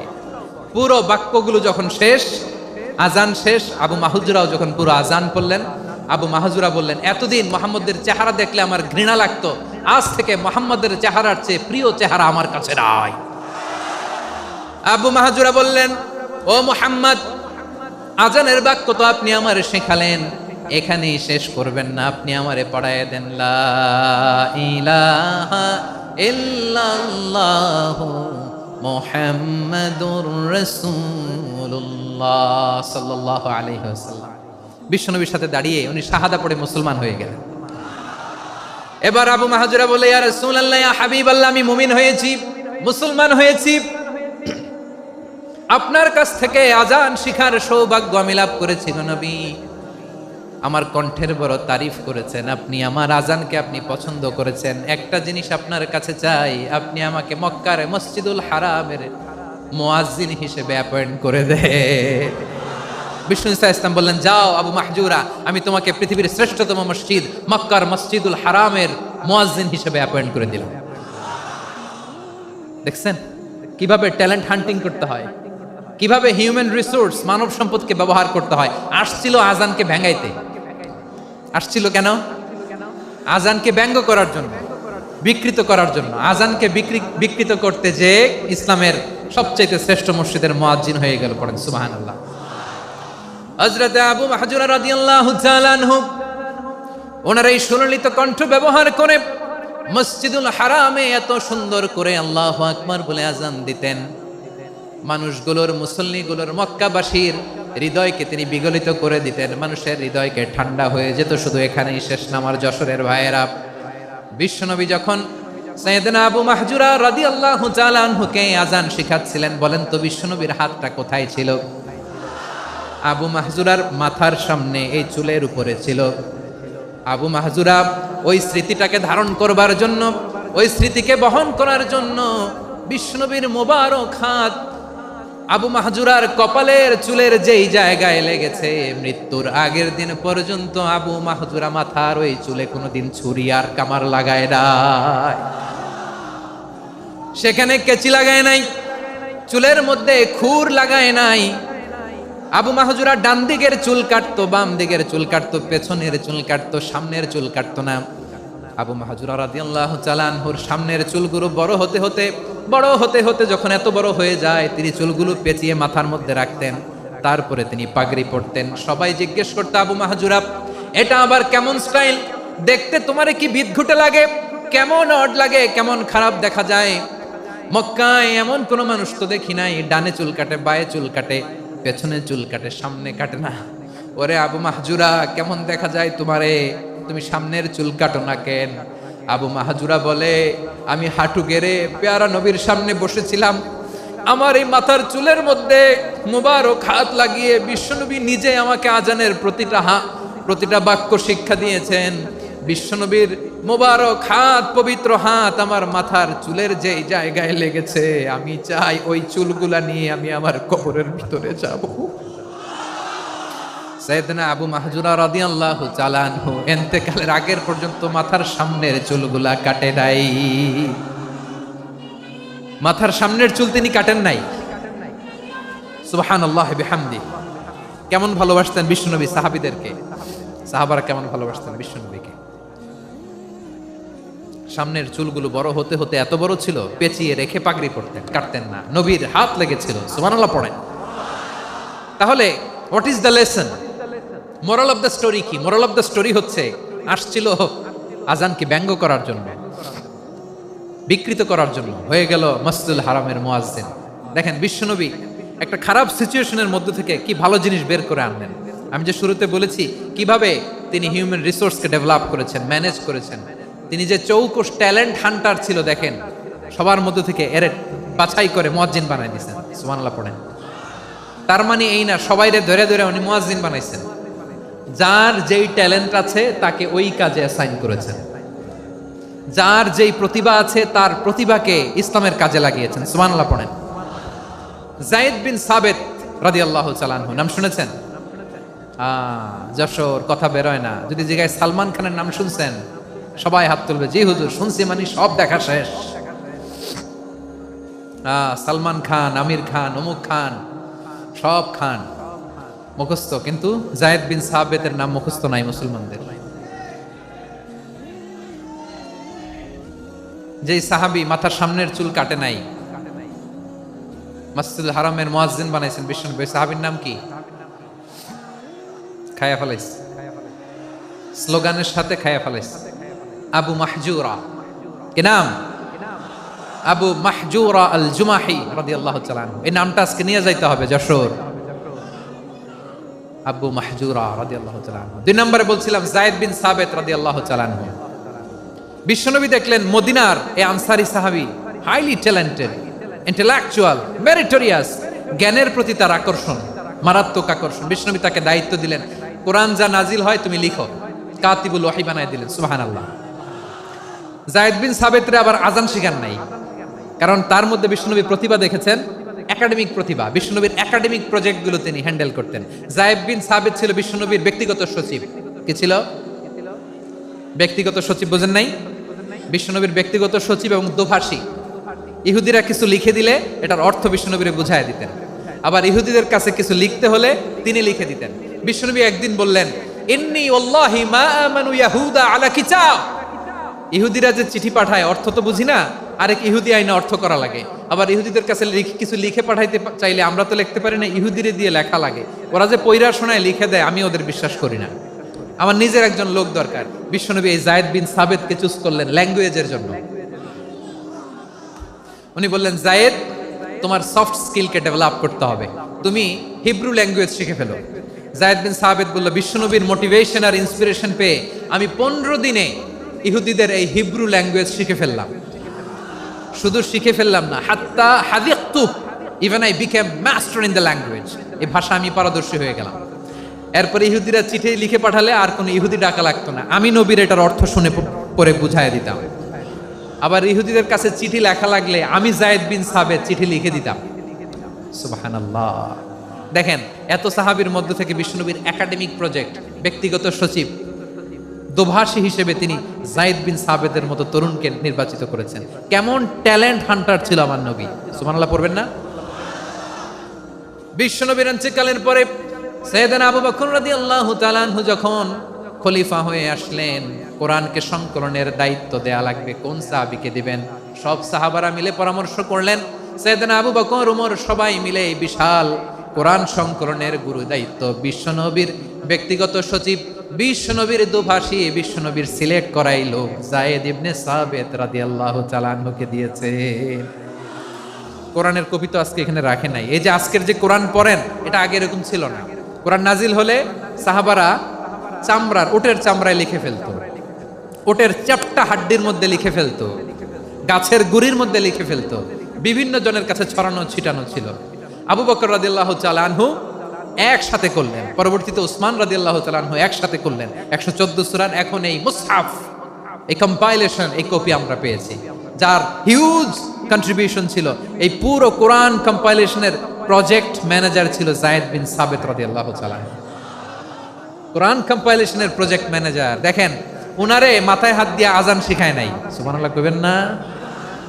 তাহলে প্রথম সাহাবী আবু মাহজুরাকে মুয়াজ্জিন বানাইলেন, যায়েদ বিন সাবেতকে ব্যক্তিগত সচিব আর দোভাষী বানালেন, মুসআব ইবনে উমাইর রাদিয়াল্লাহু তাআলা আনহুকে ইসলামের প্রথম অ্যাম্বাসেডর বানালেন।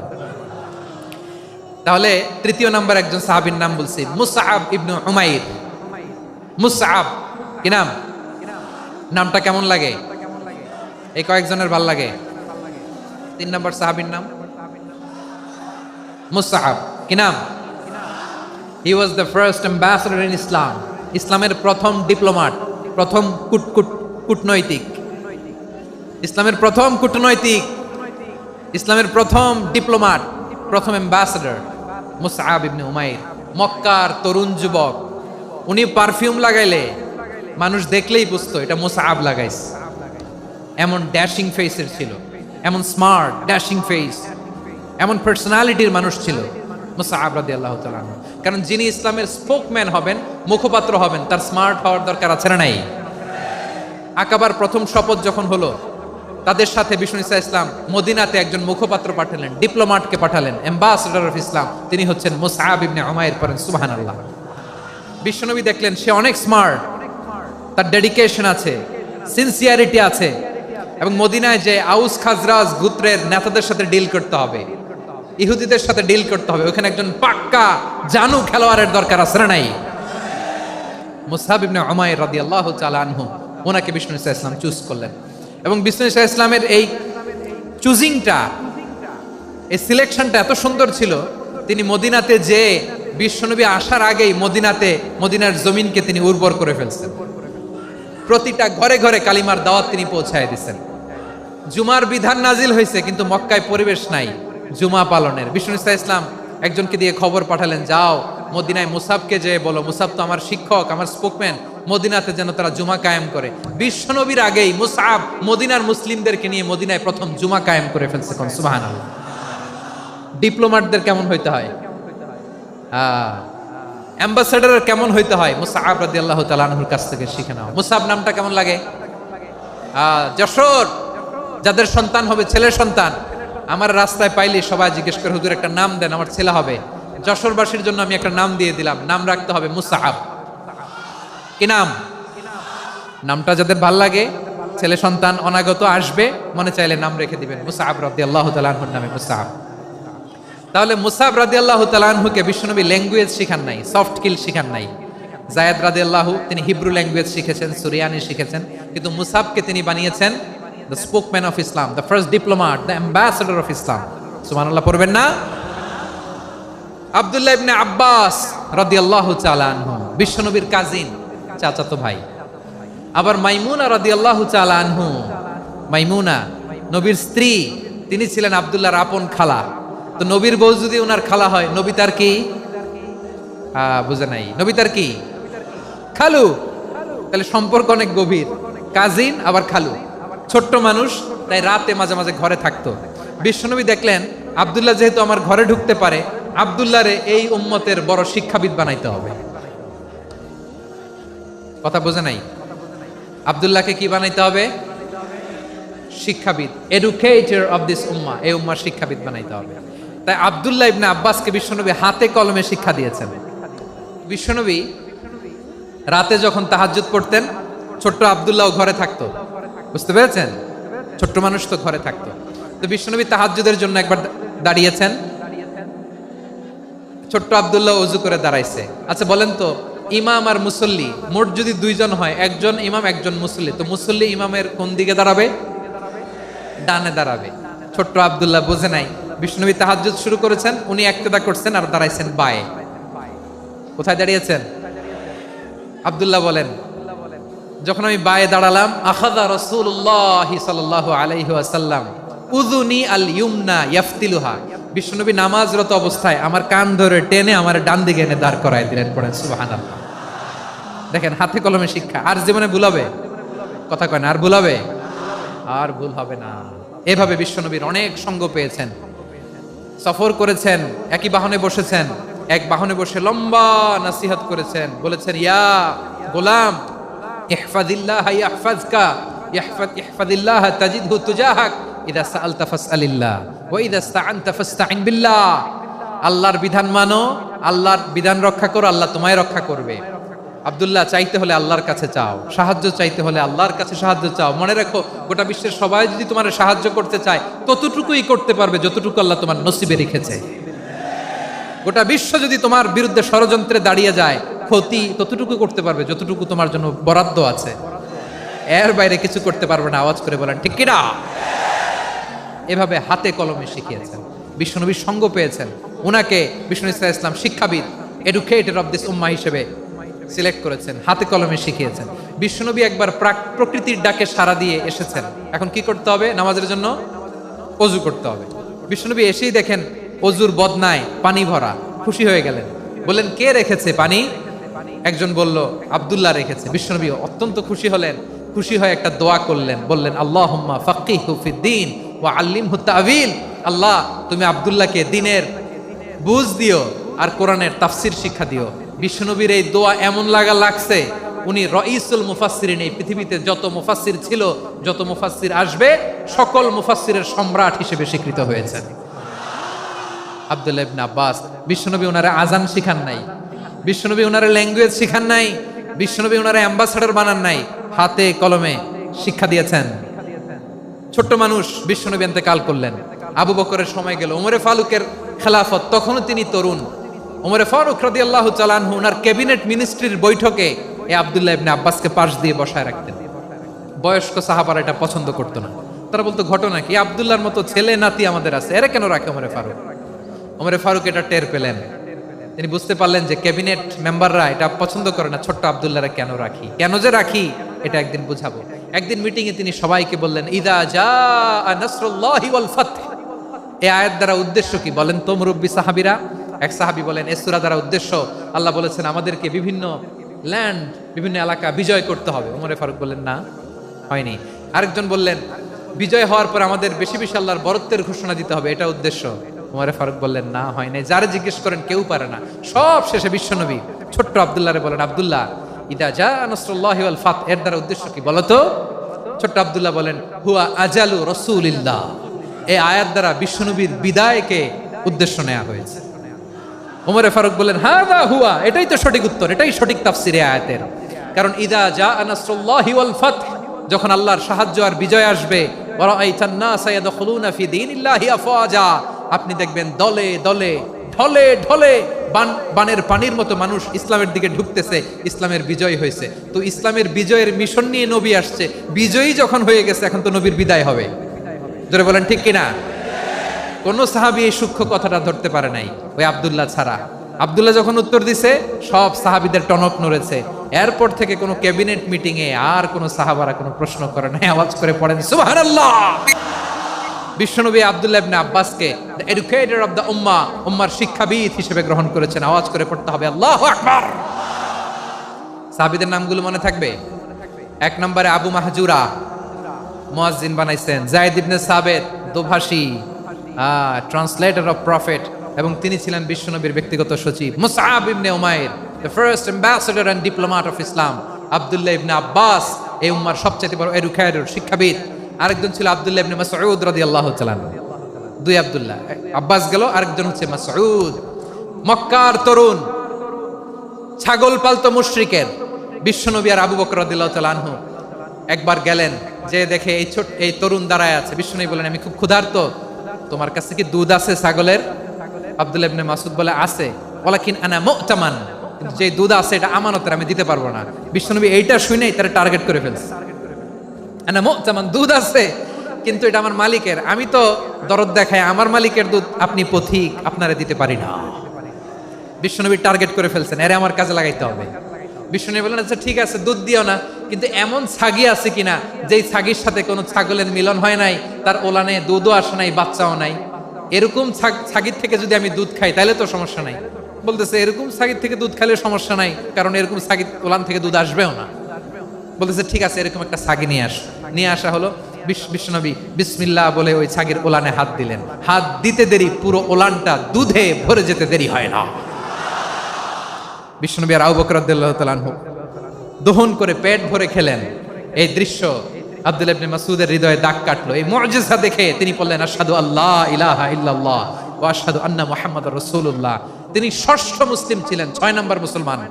ওনাকে টার্গেট করে বিশ্বনবী দেখলেন এমন ইন্টেলেকচুয়াল ব্রেন, উনি সূক্ষ্ম সূক্ষ্ম জিনিস বুঝে বেশি, ফিকহি জ্ঞান ওনার মধ্যে বেশি।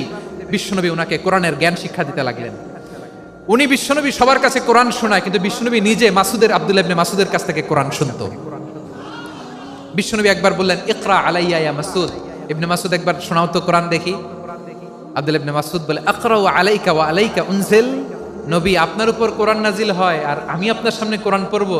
বিশ্বনবী বললেন, ইন্নী উহিব্বু আন আসমাআহু মিন গায়রি। আমি নিজে পড়তে যেমনি ভালোবাসি, অন্যে পড়ুক আমি শুনবো, এটাও আমি ভালোবাসি। সূরা নিসা তিনি তেলাওয়াত করে শুনিয়েছেন।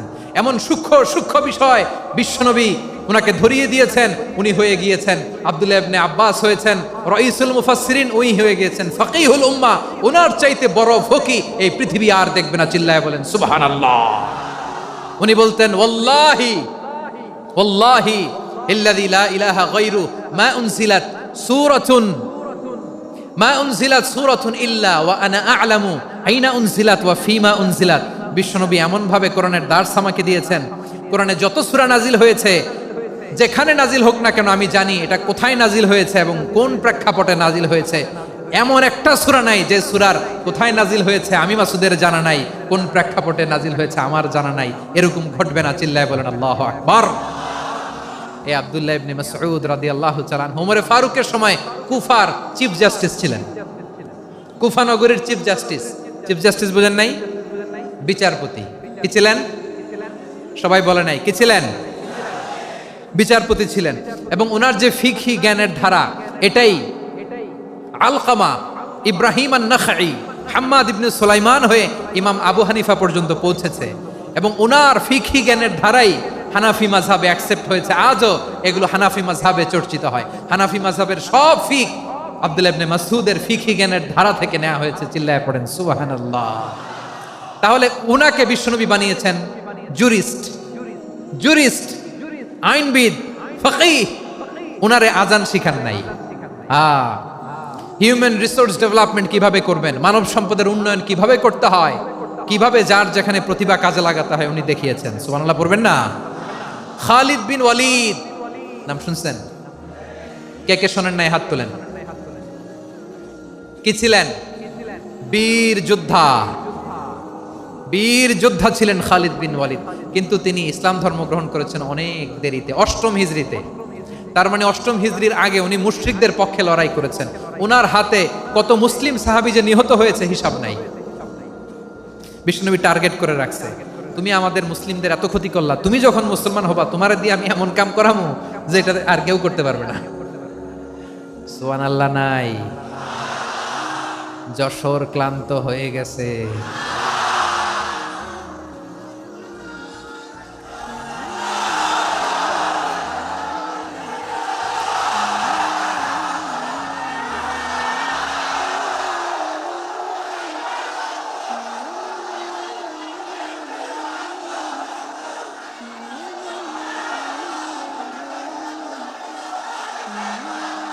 মাশাআল্লাহ, বসুন বসুন বসুন। খালিদ বিন ওয়ালিদ রাদিয়াল্লাহু তাআলা 8ম হিজরিতে মুসলিম হয়েছেন, মক্কা বিজয়ের আগে। তো মক্কা বিজয়ের আগে যখন মুসলিম হয়েছেন, এর আগে কি করছেন? কাফিরদের সাথে যুদ্ধ করেছেন। উনি উহুদের যুদ্ধে মুসলমানদের যে পরাজয় ভাব, কঠিন পরিস্থিতির মুখোমুখি উনার কারণে পিছন থেকে এমন আতর্কিত আক্রমণ করেছেন, মুসলমানদেরকে কচুকাটা করেছেন। 8ম হিজরিতে আল্লাহ তাআলা হেদায়েতের নূর দিয়ে ওনার হৃদয়টাকে উজালা করে দিলেন। লা ইলাহা, এটা এমন বাণী যার হৃদয়ে একবার টাচ খাবে, এইটা থেকে সে আর পালিয়ে বেড়াতে পারে। ঝিনুকের ভেতর লুকিয়ে থাকে যেমন মতি, ঝিনুকের ভেতর লুকিয়ে থাকে যেমন মতি, কলমা শাহাদাতে আছে আল্লাহর জ্যোতি, কলমা শাহাদাতে আছে আল্লাহর জ্যোতি। ঠিক কিনা বলেন? মক্কা বিজয়ের আগে মুসলিম হলেন, হওয়ার পরেই বিশ্বনবীর টার্গেট ফুলফিল হলো। ওই যে টার্গেট করে রেখেছেন আর দোয়া করেছেন, খালিদ বিন ওয়ালিদ যদি মুসলিম হয় তাকে আমি মিলিটারি চিফ বানাবো। ওনাকে আজান শিখান নাই, ওনারে কান ধইরা নামাজের এই মাথা থেকে ওই মাথা আনান নাই, ফিকহি কোরআনের সূক্ষ্ম তাফসীর ওনারে শিখান নাই, অ্যাম্বাসেডর বানান নাই। বিষ্ণু ইসলাম উনাকে সামরিক অভিযানে প্রেরণ করেছেন। সামরিক অভিযানে তিনি প্রেরণ করেছেন। উনার জীবদ্দশায় উনার নেতৃত্বে যতগুলো যুদ্ধ হয়েছে, একটা যুদ্ধেও তিনি পরাজয় বরণ করেন নাই। ওমরে ফারুকের সময়কালে তিনি চিফ অফ মুসলিম মিলিটারি, মানে মুসলিম সেনাপতি হয়েছেন। যশোর আওয়াজ করো, ঠিক কিনা বলো? সেনাপতি, মুসলিম সেনাপতি। তাহলে কিভাবে হিউম্যান রিসোর্স ব্যবহার করতে হয় গোটা বিশ্ব আমার নবীর কাছ থেকে শিখে নাও। খালিদ বিন ওয়ালিদ, ওনাকে বিশ্বনবী একটা উপাধি দিয়েছেন। উপাধিটা হচ্ছে সাইফুল্লাহিল মাসলুল, আল্লাহর নাঙ্গা তরবারি, আল্লাহর খোলা তরবারি, দ্য ওপেন সোর্ড অফ আল্লাহ। খালিদ বিন ওয়ালিদ মুসলিম সেনাপতি। হাসান বিন সাবেত নাম শুনছেন? দেখি উনি কি ছিল বলেন? রাসূলের সভা কবি, কালচারাল হিজিমনিকে ডিফিট করার জন্য। উনি ভালো অস্ত্র চালানো জানতেন না, ওই কাজে উনি যেতেন না। ওনার ছিল কাব্য প্রতিভা। কাব্য প্রতিভা, কাফিররা কবিতা দিয়ে নবীকে গালি দিত। বিশ্বনবী বলতেন, ইয়া হাসান আজিব আন রাসূলিল্লাহ, তুমি নবীর হয়ে কাফেরদের এই কথাগুলোর জবাব দাও। বিশ্বনবীর একটা মিম্বার ছিল, বিশ্বনবীর মিম্বারের পাশাপাশি মসজিদে নববীতে এই হাসান বিন সাবেতের জন্য বিশ্বনবী একটা স্পেশাল মিম্বার বানিয়ে দিয়েছেন। এখান থেকে তুমি জবাব দাও। এবং বিশ্বনবী বলেছেন, আল্লাহুম্মা আইয়িদহু বিরূহিল কুদুস, আল্লাহ হাসান আমার পক্ষে জবাব দেয়, তুমি জিব্রাইল মারফত তাকে সাহায্য পাঠাইয়া দিও। রাসূল সাল্লাল্লাহু আলাইহি ওয়াসাল্লামের সভা কবি, the poet of the prophet, নবীর কবি। উনি কবিতা দিয়ে এমন উচ্চাঙ্গের ভাষায় কবিতা দিয়ে তিনি জবাব দিতেন, কাফিরদের গা শিহরে যেত, তাদের হৃদয়ে আগুন ধরে যেত। তাহলে এরকম কবিরও দরকার আছে না নাই? এখন যাকে আল্লাহ দিছে কাব্য প্রতিভা, এরা যদি আপনি যুদ্ধের ময়দানে পাঠান হবে? যারে দিছে সুরেলা গলা, এরা যদি অ্যাম্বাসেডর বানান হবে না। হাসান বিন সাবিত ছিলেন বিষ্ণু ইসলামের কবি। হুযাইফা ইবনুল ইয়ামান বিশ্বনবীর গোয়েন্দা বিভাগের প্রধান। কিসের প্রধান? হুযাইফা ইবনুল ইয়ামান। ওনার ছিল ডিটেকটিভ মাইন্ড, ডিটেকটিভ মাইন্ড, গোয়েন্দা বিভাগের প্রধান। এবং উনি হচ্ছেন সাহিবু সিররি রাসূলিল্লাহ, রাসূল সাল্লাল্লাহু আলাইহি ওয়াসাল্লামের গোপন তথ্যের ধারক বাহক। নবীর যেই কথা কেউ জানে না, সব হুযাইফার পেটের ভিতরে ছিল। সুবহানাল্লাহ পড়েন। মদিনার যত ইহুদিদের একটা লিস্ট ছিল, এই লিস্ট শুধু দুইজন জানতো, বিশ্বনবী আর হুযাইফা। সুবহানাল্লাহ পড়বেন না? তাহলে ওনাকে কোন দায়িত্ব দিছে? কোন বিভাগ? যশোর। আওয়াজ করো, কোন বিভাগ? গোয়েন্দা বিভাগের হেড ছিল। খন্দকের যুদ্ধে প্রচন্ড আজকের মতো শৈত্য প্রবাহ, মাটি খনন করতে করতে সাহাবীদের পেটে ক্ষুধা নাই, দাঁড়াইতে পারে না নামাজের জন্য, এত ক্লান্ত, ক্ষুধা, ক্লান্ত, শ্রান্ত। বিশ্বনবী বললেন, কে আছো? এই কঠিন শীত, এই ভয় আর ক্ষুধার মধ্যেও খন্দকের পরীক্ষার টপকে শত্রু শিবিরে যে আমাকে তথ্য দিবা, কে আছো? কারো গায়ে শক্তিই নাই যে দাঁড়াবে, কেউ দাঁড়ায় না। বিশ্বনবী তখন নিজে হুজাইফাকে ডাক দিলেন, হুজাইফা, যে আমাকে আজকে শত্রু শিবিরের তথ্য এনে দিবে সে জান্নাতে আমার মোরাফাকা, আমার সঙ্গী হবে। হুজাইফা রাদিয়াল্লাহু ইবনুল ইয়ামান জীবনের ঝুঁকি নিয়ে এই ক্ষুধা, শৈত্য প্রবাহ, কোল্ড ওয়েভসকে উপেক্ষা করে পরীক্ষা টপকে শত্রু শিবিরে যে সবার কথাগুলো চুপে চুপে শুনে বিশ্বনবীর দরবারে এসে গোয়েন্দাদের মতো তথ্য সরবরাহ করেছে। বিশ্বনবীর গোয়েন্দা বিভাগের প্রধান হুজাইফা ইবনুল ইয়ামান ইন্টেলিজেন্স বিভাগ চালাতেন। মুনাফিকদের নাম ওনার কাছে ছিল। মুআয ইবনে জাবাল মদিনা রাষ্ট্রের সবচেয়ে সিনিয়র আমলা ছিলেন। আমলাতন্ত্র চিনেন তো? প্রশাসনিক কাজ যারা চালায়, অ্যাডমিনিস্ট্রেশন বুঝেন না? The department of administration. মদিনার রাষ্ট্রের সিনিয়র আমলা মুআয ইবনে জাবাল মুতাখাসসিসুন ফিল হালালি ওয়াল হারাম, হালাল হারামের স্পেশালিস্ট ছিলেন। বিশ্বনবী উনাকে ইয়ামানের গভর্নর করে পাঠাইছেন। বলেছেন, ইন্নাকা তা'তি কওমান আহলা কিতাব, এমন গোষ্ঠীর কাছে যাবা যারা ইহুদি নাসারা, আগে শাহাদা পড়লে এরপরে নামাজের দাওয়াত দিও, নামাজ পড়লে যাকাতের দাওয়াত দিও। গভর্নরের অ্যাটিটিউড যেমন থাকে তেমন অ্যাটিটিউড ধরে রেখো। সুবহানাল্লাহ পড়েন।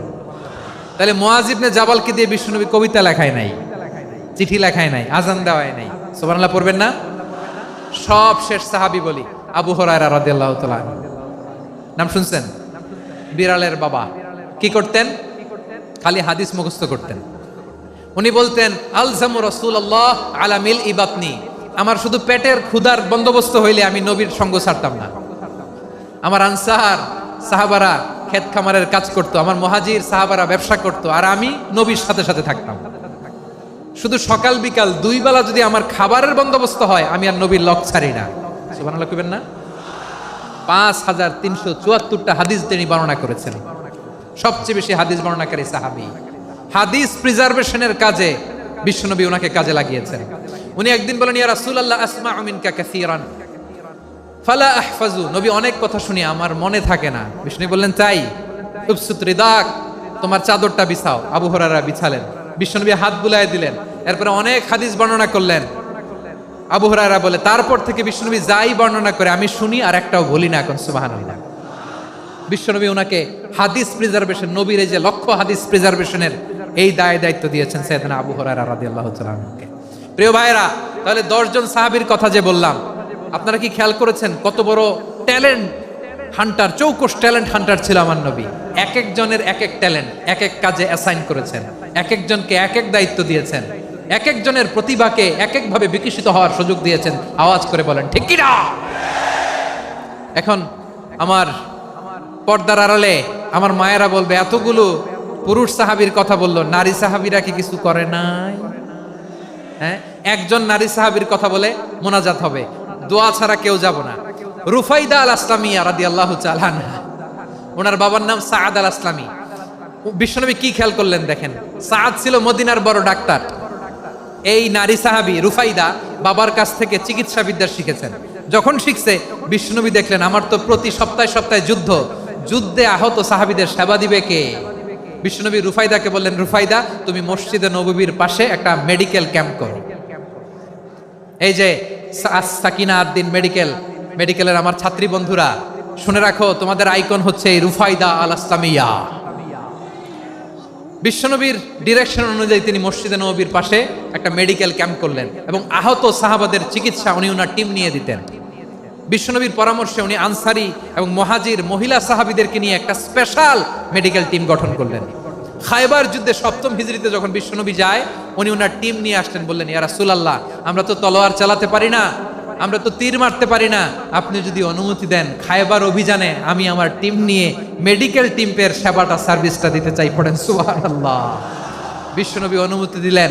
যোদ্ধা সাহাবীদের সাথে রুফাইদা আল আসলামিয়া উনিও মেডিকেল টিম নিয়ে অগ্রসর হলেন। খায়বারের প্রতিটা আহত, ইনজুর্ড সাহাবী যারা ইনজুরির শিকার হয়েছেন সবাই রুফাইদা আল আসলামিয়ার এই মেডিকেল ক্যাম্প থেকে চিকিৎসা সহায়তা পেয়েছেন। সুবহানাল্লাহ পড়েন। দেখেন কিভাবে বিশ্বনবী ট্যালেন্ট বাছাই করতেন। আপনি অবাক হবেন, বাহরাইনের মেডিকেল ইউনিভার্সিটিতে রুফাইদা আল আসলামিয়া মেডিকেল প্রাইজ অ্যাওয়ার্ড প্রতি বছর দেওয়া হয়।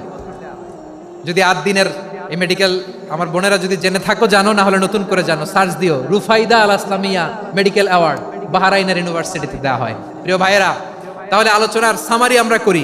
বিশ্বনবী যার যেখানে ট্যালেন্ট তাকে ওইখানে কাজে লাগাতেন। আওয়াজ করে বলেন ঠিক কিনা? এবার একটা ইন্টারভিউ হবে, আওয়াজ করে বলেন আবু মাহজুরাকে বিশ্বনবী কি বানাইছেন?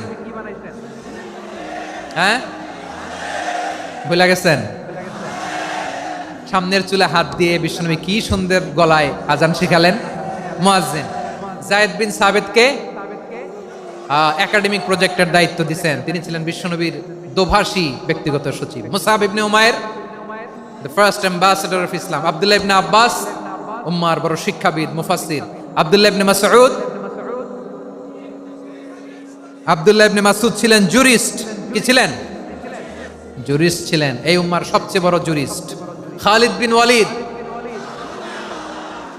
সেনাপ্রধান। হাসান বিন সাবিত ছিলেন বিশ্বনবীর সভাকবি। কি ছিলেন? বিশ্বনবীর সভাকবি ছিলেন। এরপরে হুযায়ফা ইবনুল ইয়ামান কি ছিলেন? গোয়েন্দা বিভাগের প্রধান। মুআয ইবনে জাবাল কি ছিলেন? সিনিয়র আমলা, ইয়ামানের গভর্নর। আবু হুরায়রা রাদিয়াল্লাহু তাআলা আনহু হাদিস প্রিজার্ভেশনের কাজ করেছেন। আর আমাদের রুফাইদা আল আসলামিয়া রাদিয়াল্লাহু তাআলা আনহা কি ছিলেন? নার্স ছিলেন, নার্স হয়ে মেডিকেল সেবা দিয়েছেন। প্রিয় ভাইয়েরা, পুরো আলোচনার যদি সামারি করি তাহলে বিশ্বনবী যেভাবে হিউম্যান রিসোর্সকে ম্যানেজ করেছেন, যার যেখানে প্রতিভা কাজে লাগিয়েছেন, আমরাও যদি করি আমাদের বাংলাদেশের চিত্র আমরা পাল্টে যেতে পারবো। আমরা শুরুতে শুনেছি মানুষের আছে অসীম সম্ভাবনা, প্রতিটা মানুষ অনন্য, যত্ন নিলে, যথাযথ পরিচর্যা করলে মানুষ বিশ্ব জয় করতে পারে। ঠিক কিনা? আমাদের হাফেজে কোরআনের সামনে দাঁড়াতে পারে এমন কোন হাফেজে কোরআন আল্লাহর জমিনে জন্ম হয় নাই। গোটা বিশ্ব কাঁপিয়ে তারা সেরা। আমাদের ক্রিকেটাররা সেরা, আমাদের তৈরি পোশাক শিল্প সেরা। এরকম অনেক অনেক সেরা জিনিস আছে, আমরা এগুলোরে নার্চারিং করতে পারি নাই, পরিচর্যা করতে পারি নাই, সঠিক তারবিয়াতের অভাব। তাহলে মানুষের অসীম সম্ভাবনাকে কাজে লাগাতে হবে। ঠিক কিনা বলেন? ইউনুস গভর্নমেন্টকে আমি বলবো, অল্প সময়ের জন্য আপনারা এসেছেন, সংস্কারও করতে হবে, আবার নির্বাচনও করতে হবে। সব সংস্কার হতে করতে পারবেন না, যতটুকু পারবেন এর মধ্যে আমাদের যে হিউজ ম্যান পাওয়ার, আমাদের যে মানব সম্পদ, হিউম্যান রিসোর্স, এটাকে ডেভেলপ করে আপনাদের যেতে হবে। যেটা পারবেন না সেটাকে পরবর্তী নির্বাচিত গভর্নমেন্টের কাছে রেখে যেতে হবে, যে তারা যেন করে, তাদের কাছে আপনারা এটা রেখে যাবেন। তাহলে মানুষ চাইলে বিশ্ব জয় করতে পারে। আর মানুষকে হারাতে পারে কেউ? জোরে বলো যশোর। মানুষকে হারাতে পারে কেউ? আল্লাহ আমাদেরকে জনসংখ্যা দিয়েছেন। প্রিয় ভাইয়েরা, এই জনসংখ্যা অনেক বড় সম্পদ, এটা আমাদের জন্য অভিশাপ নয়, আশীর্বাদ। আমাদের জনসংখ্যাকে যদি আমরা জনশক্তিতে রূপান্তর করতে পারি, আজকে বাংলাদেশ যে অবস্থানে দাঁড়িয়ে আছে, বাংলাদেশ তার 20 গুণ উন্নতির শিখরে চলে যাবে। চিল্লায় বলো ঠিক কিনা? আমাদের শ্রমিক ভাইয়েরা বাইরে কাজ করে, আমাদের শ্রমজীবী ভাইয়েরা, প্রবাসীরা, তাদের ব্যাপারে গুরুত্ব দিতে হবে। আমাদের শ্রমের দাম সবচেয়ে কম, সবচেয়ে কম। তারা এম্বাসিতে গুরুত্ব পায় না, এয়ারপোর্টে গুরুত্ব পায় না। এই সরকার অবশ্য তাদেরকে অনেক গুরুত্ব দিচ্ছে। আমাদের অদক্ষ শ্রমিককে যখন আমরা দুবাই পাঠাই অল্প বেতন পায়, কিন্তু ইন্ডিয়ানরা দক্ষ শ্রমিক পাঠাইলে তার 3 গুণ বেতন পায়। আমরা আমাদের শ্রমিকদেরকে অদক্ষভাবে আর পাঠাতে চাই না, দক্ষ শ্রমিক পাঠিয়ে আমরা রেমিটেন্সের বন্যা বইয়ে দেব। আমাদের শ্রমিকদের পাঠানো রেমিটেন্সের টাকায় সচল থাকে আমার দেশের অর্থনীতির চাকা। তাদেরকে সবচেয়ে গুরুত্ব দিতে হবে।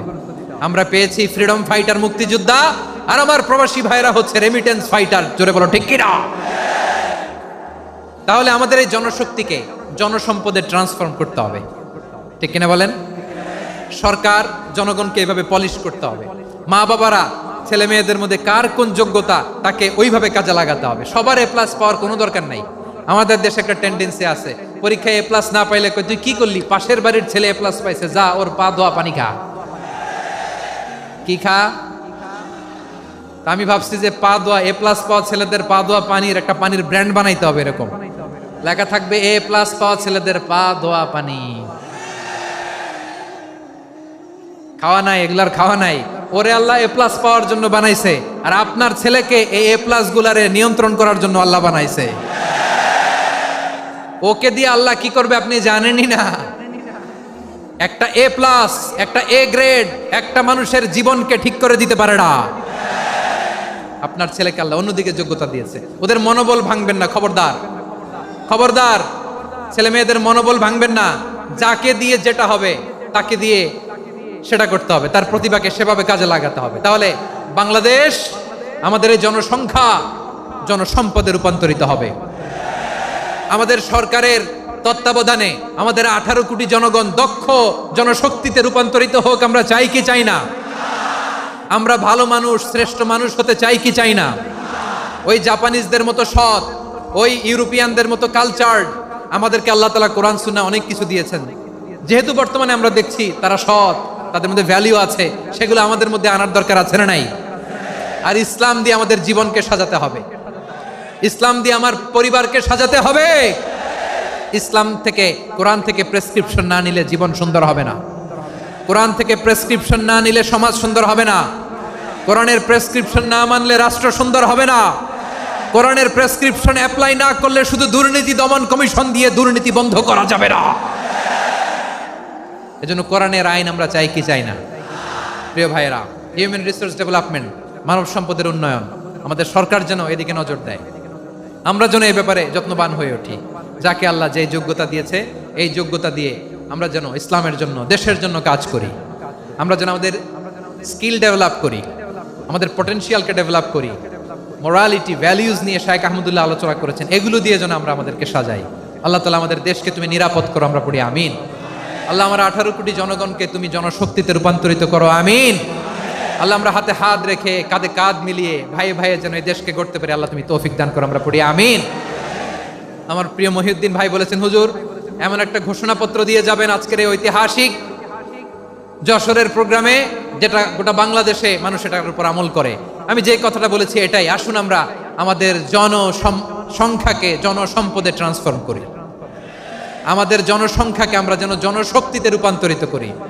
জনসংখ্যাকে ট্রান্সফর্ম করে জনশক্তি দিয়ে আমরা যেন আগামীর বাংলাদেশ, স্বাধীন বাংলাদেশ 2.0 কে গড়ে তুলি। আল্লাহ তাআলা আমাদের সবাইকে কথাগুলো বোঝার আমল করার তৌফিক দান করুন।